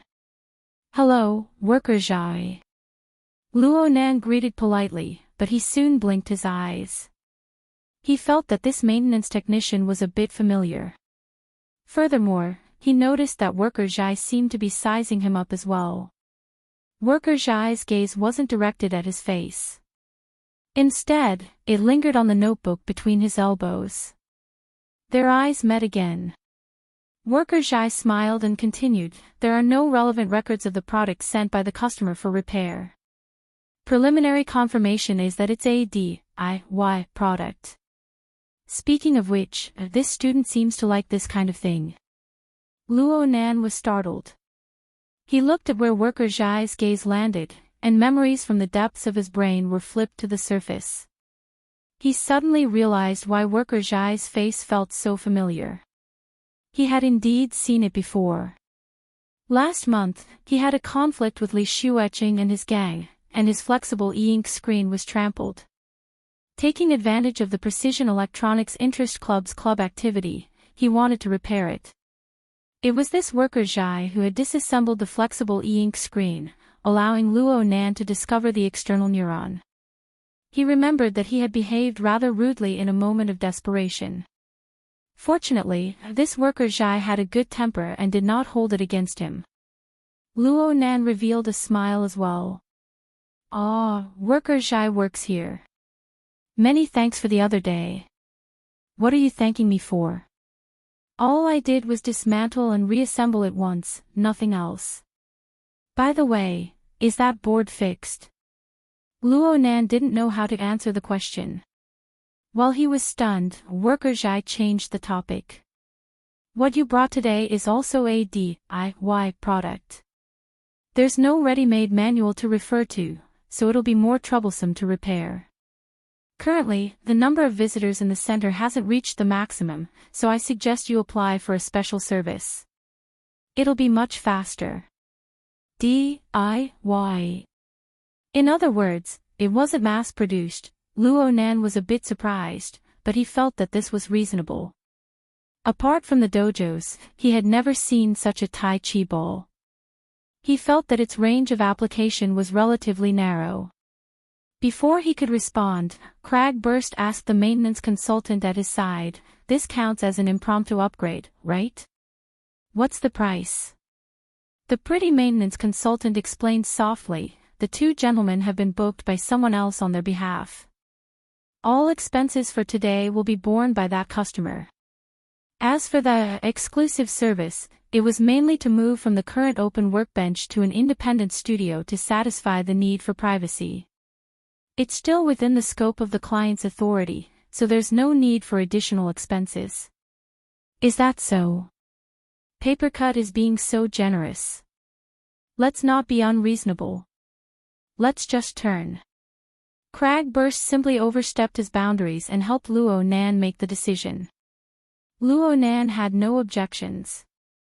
"Then, let's enter the proprietary service mode. Workshop number 245, please follow the maintenance consultant and wait." Worker Zhai, who was on the other side, performed a series of operations and waited for the reserve maintenance technician to arrive and take over his duties. Luo Nan and Crag Burst followed the pretty maintenance consultant. They passed through the open hall and arrived at a completely sealed workshop. The layout here wasn't too different from the outside.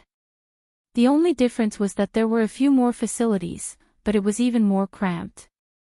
A big guy like Crag Burst felt a bit suffocated. Just as he was mumbling to himself, a transmission channel suddenly opened on the operating platform. The mechanical device that Luo Nan had sent for repair was fixed onto a special support. It was transported over and placed in front of the center of the operating platform. This mechanical device was the core of the Tai Chi Dojo's Tai Chi ball. It was spherical in shape and about the size of a fist. The outer layer was a very thin metal mesh, and the inside was a device similar to a gyroscope. At this time, on the special support, the outer metal net was constantly expanding and shrinking, but that was all. Crag Burst clicked his tongue twice. Isn't it troublesome to send it back and forth? As he spoke, he pulled Luo Nan forward to observe the device.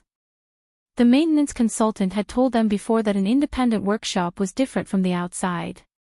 Customers could directly enter the operating platform and observe from a close distance. They could even operate the device with the permission of the maintenance technician. Some DIY enthusiasts wanted this sort of atmosphere. They flocked like ducks to this place. Luo Nan was mechanically illiterate. He had no concept of operating anything, but Crag Burst had served in the Coastal Defense Force for many years. He could be considered half an expert. However, he never paid attention to what Luo Nan had sent for repair. Now that he saw it up close, he said, "This toy looks quite familiar. It looks like a hovering target. The prototype should be the Paya Corporation's Comet Model 3 hovering target. It's a very old model. It was introduced to the market 10 years ago." Worker Zhai entered from another employee passageway and continued Crag Burst's conversation. Crag Burst snapped his fingers. "Yes, it's the Comet Model 3. The gyroscope in the middle is actually an AI hub. It's special and it's very durable. When I was in the military, I could use it for a long time with a random target shell. It's easy to repair. The Comet Model 3 isn't hard to repair, but this product is a bit different." Worker Zhai walked to the side of the two. He wasn't tall, he was about the same height as Luo Nan. He had a friendly smile. But when he stood in front of the operating platform and activated the relevant privileges, all sorts of maintenance and testing equipment started up one after another. They made fine adjustments according to his position. The entire workshop seemed to revolve around him. TSK. This room of equipment can't be bought for $1 million. Crag Burst turned his head to look all around with a very curious appearance. Worker Zhai answered, "The standard workshop's configuration price is $7.5 million. After 8 years of depreciation. I've added a few personal equipment here. It's convenient to use. Look. There are at least 2 areas of this hovering target that have undergone major repairs." Crag Burst moved closer and discussed with Worker Zhai, "I just saw one area. The outer shell of the target has been removed and replaced with a metal net. I don't know what it's used for. It's a fixed support, right?" Luo Nan relied on his memory to compare the diameter of the Tai Chi ball to the size of the hovering target. He felt that there were some differences. He then looked at the metal net that was constantly expanding and contracting, and he made a few guesses. Fixed. Worker Zhai thought for a moment, but he didn't ask further. Instead, he gestured for the two to look over. The net is just an accessory. The core problem doesn't lie here. As he spoke, he performed a few operations on the support. It was unknown how he did it, but he actually removed the metal net and placed it to the side. All that was left was a gyroscope-like object in the center. The gyroscope's rotor didn't move at this time, and the inner and outer frames were placed there in a well-behaved manner. Worker Zhai then controlled the mechanical arm, including the probe, and other objects, to disassemble the gyroscope. The difficulty of disassembling the gyroscope this time seemed to be quite a bit lower than the flexible e-ink screen from back then.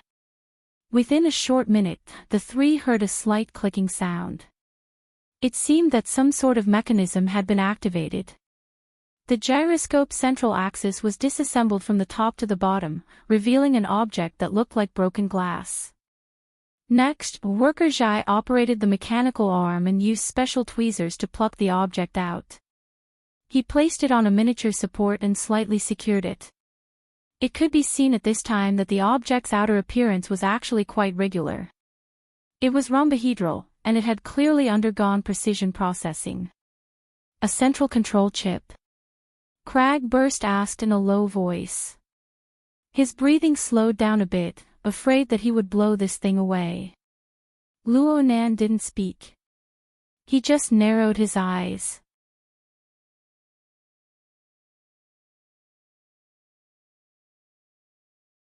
Chapter 328. Luo Nan observed the rhombohedron object as well as Worker Zhai. The latter was carefully sizing up the former with great concentration. It's definitely not part of the Comet 3's design. The hovering target's control program is very simple. The main control chip has already been integrated into the shaft. And this little thing seems to be unnecessary. Cragburst asked curiously, unnecessary. Let's do an experiment. Studio 245, 1 Batwing Model A outer shell, thank you. The last few sentences were directed at the warehouse in the maintenance center. As he spoke, Worker Zhai let go of the rhombohedron object. He inspected the gyroscope's rotor and its internal and external frames, especially the disassembled central shaft. He repeated this process twice before beginning to assemble it. It was obvious that Worker Zhai had deliberately ignored the tiny rhombohedron during the assembly process. He had only restored the gyroscope-shaped floating target. His speed was very fast, and he finished assembling the shell before the conveyor belt arrived. When the outer shell arrived, Worker Zhai quickly stuffed the gyroscope inside.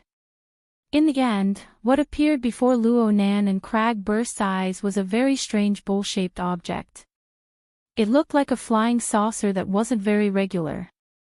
Cragburst was very familiar with this toy, the Batwing Model A target aircraft. It combines high-speed flight and emergency hovering maneuverability very well. The Model B and Model C can actually be used as simple weapons platforms. They can be used in the wilderness. Worker Zhai smiled at Cragburst. This could be considered an affirmation of his expertise. Then, he let go, and the big target machine floated in the air with a low hum. It slowly moved horizontally, gliding past the tips of the three people's noses, and gradually accelerated. As the speed of the target plane increased, it was like a bat, flying back and forth in the narrow workshop, but there was no collision. Worker Zhai looked at the light screen to the side. Various test data was displayed on it like a waterfall. 10 seconds later, he shook his head. I didn't discover any problems. As he spoke, Worker Zhai cast his gaze toward the miniature support. His gaze paused for a moment under the rhombohedron object. He switched to the holographic interface and displayed the repair order that Luo Nan had filled out before. I need to make a confirmation.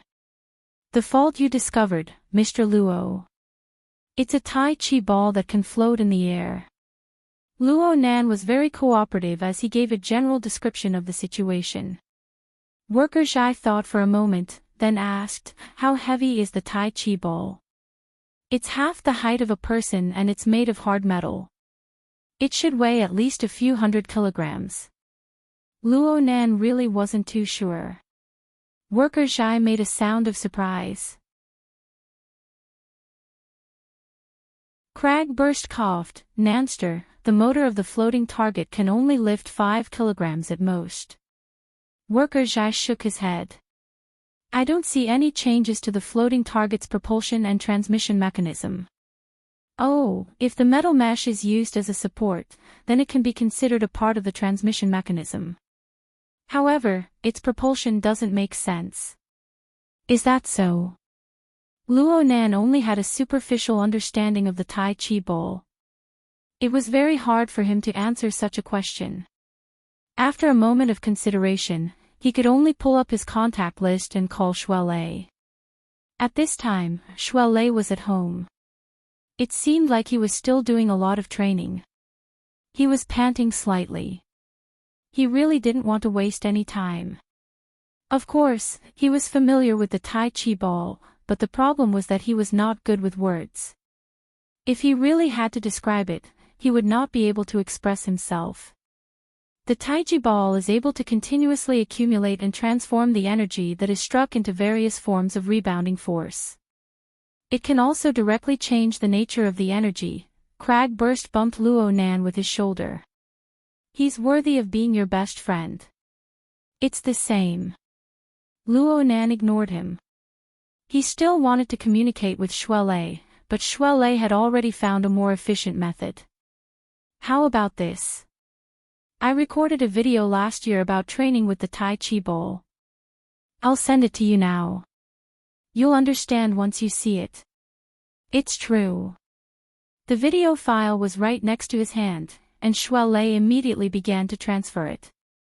The network environment of the repair center was quite outstanding. Luo Nan saw that there was a lot of bandwidth, so he simply opened up a video call, allowing Shuelei to directly participate. Shuelei and Crag Burst had met before. Luo Nan just introduced Worker Zhai to Shuelei, and the video file was finished transferring. Worker Zhai indicated for Luo Nan to transfer the file to the wide hologram, and they watched it together. The video was recorded from a very monotonous angle. It was clear that Crag Burst was recording himself. The location was in Gym Master Shio's backyard. Shuelei was bare-chested, revealing a body of strong muscles. He adjusted his breathing and punched. Shuelei punched the Tai Chi ball, producing a deep sound. It was clear that Shuelei's strength was considerable. However, the Tai Chi ball only trembled slightly. This penetrative force is truly beautiful. Crag Burst clicked his tongue in admiration. He was not stingy with his praise. He turned his head to face Luo Nan and said, "Leicester is truly amazing." He sent the maximum power of his fist into the center of the Tai Chi ball. The hovering target took the brunt of the force. That's why there's such an effect. Shuelei's strikes continued without end. His speed didn't change, and the Tai Chi ball maintained its stability from beginning to end. A minute passed, and his fist suddenly increased in strength. His bare arm actually made an explosive sound out of thin air. Not only was the force of this strike fiercer, but there was also a change in the force behind it. The Tai Chi ball didn't fall back after receiving a heavy blow. Instead, it actually jumped up. It jumped over the edge of the metal bowl, reaching a height of 20 centimeters. Shuelei connected with another punch just as it was about to sink. The hovering target jumped up once more, swaying a bit. This time, it didn't come down. The Tai Chi ball, weighing several hundred kilograms, floated in the air. It was 30 centimeters above the ground, and it began to spin. Shuelei's expression was focused. The speed of his punches didn't change, but one punch after another brought with it an explosive sound. The hovering target was still swaying at first. Occasionally, it would shift. But later on, the swaying became smaller and smaller, and the spinning speed grew faster and faster. The luminous patterns on its surface were visible even in broad daylight. The video ended here. Crag Burst applauded and cheered. Shuelei was a bit embarrassed. Luo Nan looked at Worker Zhai. Worker Zhai was looking at the still image of the video. Worker Zhai was a bit spellbound. He sighed in admiration, but there wasn't much surprise in his expression. Crag Burst saw Worker Zhai's expression and grinned. "What do you think?" Do you see the trick yet? Can it be fixed? Worker Zhai lowered his head and pondered for a moment. His expression was still calm. I get the gist of it. It should be a way to store and transform external kinetic energy. The storage is like a spring. The greater the force, the greater the expected rebound. The method of transformation is quite interesting. It goes from straight force to rotational force. There's also that buoyancy. Let me do an experiment. He moved the miniature support, sending the miniature rhombohedron into a certain instrument chamber. It was fixed on all four sides. A buzzing vibration immediately rang out. It could be seen that it was imitating Shuai Lei's fish strength. It was transmitting external kinetic energy into the rhombohedron. Luo Nan adjusted the direction of the video to let Shuai Lei see the process of the experiment. The three people observed very attentively, but there were no changes to the miniature rhombohedron even after a dozen or so seconds had passed. Worker Zhai wasn't in a hurry. He soon made another adjustment. This time, he directly connected the miniature rhombohedron with electricity. The voltage and current increased, but the rhombohedron within the instrument chamber still didn't have any reaction. It's completely broken. Shuai Lei was a bit disappointed. Should we try again after it's completely restored? Crag Burst wanted to change his method. Worker Zhai didn't speak any further. He just stared at the instrument chamber and continued to make adjustments. A metal rod flipped up under the operating table as he operated. The top was shaped like a handle, and it was even wrapped in a layer of insulating cloth. When the metal rod was at a 90-degree angle with the ground, Worker Zhai pressed down on the handle at the top and took a deep breath. Luo Nan raised his eyebrows at this moment. Crag Burst turned his head a bit later. The two locked gazes, confirming that subtle fluctuations were being produced on the mental plane. Hey hey hey. It's changed. It's changed. Shuai Lei discovered the changes within the instrument chamber in the first instant through the high-speed network without any delay. Luo Nan and Crag Burst turned their gazes and saw several long and slender threads extending out from the outer layer of the miniature rhombohedron. They slowly swayed up and down, left and right.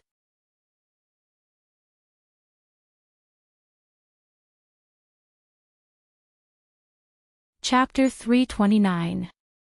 A total of 6 fine threads extended out from the miniature rhombohedron. They swayed and floated within the chamber of the device. At first glance, it looked like a struggling alien jellyfish. Luo Nan pursed his lips, and his gaze focused on the interior of the device. He felt that the scene before him had a sense of déjà vu. It was as if he had seen it somewhere before. Crag Burst swept a few glances before shifting his gaze to Worker Zhai. From the outside, this maintenance technician's forehead was covered in sweat from just holding the metal rod. It looked like he was working very hard. At the same time, the fluctuations on the mental plane grew more and more obvious. There was nothing much to say. Worker Zhai was an ability user. Crag Burst sized up this person a few more times. He felt that this was unexpected, but reasonable. It was natural that the channel introduced by Papercut was linked to ability users. As Luo Nan's bodyguard, Crag Burst needed to eliminate all sources of danger. But frankly speaking, it was a bit difficult to link this person to a source of danger. Worker Zhai's performance was really quite average. Such a description could be said to be polite. Crag Burst was experienced and knowledgeable. He had his own yardstick in mind. Worker Zhai's performance of disturbing the mental plane just now was probably a level higher than that of the ability users Crag Burst had seen before. Being able to consciously use mental strength to affect the material plane was pretty good for ordinary people, but that was all there was to it. The metal rod and its related instruments were used for amplification. If it weren't for this intermediate link, with Worker Zhai's level of mental strength, it was unknown if the interference force he formed would be able to lift up even a strand of fine hair. Crag Burst relaxed after making this judgment. He noticed that Luo Nan was still seriously observing the device's chamber. Looking at Luo Nan's focused appearance, the miniature rhombohedron seemed to be more valuable than expected. A thin layer of sweat had already formed on Worker Zhai's forehead. His breathing was no longer even, but the appearance of the 6 tentacles around the rhombohedron in the device's chamber didn't change at all. Luo Nan finally spoke at this time. Will this toy undergo further changes? Worker Zhai took a deep breath and spoke much faster. There should be. These 6 tentacles are quite sensitive to interference force, but they haven't formed an effective structure for kinetic energy storage and transformation, let alone those related to maglev. If the Tai Chi ball itself doesn't possess a corresponding arrangement, then these tentacles are the most worthy of attention. My abilities aren't enough. Can I help? Not to mention Luo Nan and Crag Burst, even Shui Lei, who was watching from afar, sensed that something was off. He assumed that Luo Nan had forgotten to introduce him. He grinned and said, "So Worker Zhai is also from the society." Worker Zhai also smiled. He didn't hide it. "Paper cut is my recommendation, but he's still in the evaluation period. It's already been over 5 years. Shui Lei exclaimed, "It can't be, the evaluation is very strict." He had already prepared to join the Ability User Professional Association, and the relevant procedures had already begun. With a busybody like Zhang Yingying around, he didn't have to worry about anything. Therefore, he was still at the stage where he didn't fully understand the 3 stages of the association's assessment: awakening and vocation. When he heard 5 years, his heart skipped a beat. Worker Zhai continued to smile faintly. Luo Nan and Crag Burst didn't explain in person. After all, speaking the truth was a bit hurtful. In terms of sensing on the mental plane, even 10 Crag Bursts added together couldn't compare to Luo Nan. If Crag Burst was able to discover the situation, then Luo Nan certainly wouldn't have any problems as well. Moreover, Luo Nan's situation was more detailed and vivid. From Luo Nan's perspective, Worker Zhai's mental strength and his ability to interfere with the material plane were truly too horrible to look at. Some time ago, he had a similar problem. But even if the appearance was similar, the essence was completely different. Luo Nan possessed mental strength that far exceeded normal standards, but because of the special circumstances of formatting theory, a barrier was formed between him and the material plane. In the end, he relied on coupling with the heart lantern of the eye's orifice to break through the shackles. It could be said that Worker Zhai's problem was a marvel, but his method of solving it was extraordinary. As for Worker Zhai, his problem was the simplest and most straightforward kind. His cultivation was insufficient. There was nothing praiseworthy about him on the mental plane, be it in terms of intensity or level of immersion. He simply wasn't up to standard by the standards of the society. Luo Nan remembered Zhang Yingying saying that there were 600,000 ability users in the world, but only 70,000 awakened ones. It was these 70,000 people that formed the framework of the Ability User Professional Association. Unawakened characters like Worker Zhai belonged to the category of people that the society could record, but they were normally disinclined to pay attention to. If Worker Zhai was a bit younger, like Luo Nan who was 15 or 16 years old, then perhaps there would be some anticipation. The problem was that Worker Zhai was at least 40 years old. The word potential no longer held any meaning. Worker Zhai found it harder and harder to hold on with these few words. He shook his head. Who's going to give me a hand? How? Just hold this handle and pour your strength into it. As long as you can form interference power, then it's fine. Then I'll do it. Crag Burst wasn't willing to let Luo Nan touch some inexplicable things. He took a step forward and firmly grasped the metal handle after Worker Zhai released his grip. The tentacles that extended from the miniature rhombohedron had a tendency to shrink inward because Worker Zhai had released his grip. However, Crag Burst didn't seem to exert much force, but the contracted tentacles suddenly protruded out by a large chunk. They even became a bit thicker. The space of the device's chamber became much narrower, so much so that the tentacles had to continuously coil in order to accommodate them.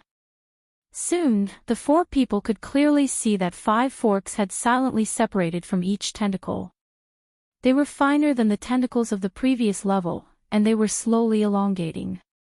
There were a total of 36 filaments. They crisscrossed from time to time to form a marvelous dynamic pattern. This is amazing. Shuai Lei's attention was immediately drawn back. He scratched his head as he watched. There are other mechanisms in this toy. Cragburst was blinking as well. It was as if he was recalling something. He asked Worker Zhai, "Is this okay?" "Wait a moment." Worker Zhai used the scanning device to analyze the dynamic pattern formed by the tentacles. He formed a simple diagram and transferred it to the holographic screen. Then, he began to operate and make corrections. In a short 10 seconds, there was a dynamic pattern. It appeared one after another, appearing in succession. It was like an animated short film. There was a clear sequence to it. The structure of the kinetic energy conversion is okay, but it's still not enough. Again. Watch me. Cragburst didn't pass on this responsibility. He added 2 more layers of force as he chatted and laughed. However, there was no further reaction from the device's chamber. Worker Zhai indicated for Cragburst to look at the dashboard below the metal rod. Continue. It's fine as long as the needle doesn't enter the red zone. Then I'm going to play for real. Cragburst grinned. A layer of dark red radiance seemed to suffuse his bronze-skinned face. Even his pupils revealed a scarlet color. His 5 fingers moved a bit on the metal handle. He was just about to exert force when he heard, "Stop." Cragburst instinctively withdrew his force. He glanced at the dashboard, but he saw that the needle had already made a large jump. It had nearly entered the red zone. "I haven't even used my strength yet. Your interference ability is too rough. It's not suitable." Worker Zhai turned his gaze to the other side as he spoke. "You're tuning into the LoveLore Library YouTube channel. We're so grateful for your support, and don't forget to subscribe to join us on this incredible journey through captivating stories.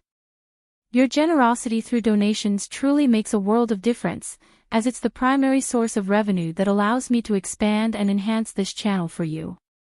Thank you from the bottom of my heart for being a part of this adventure.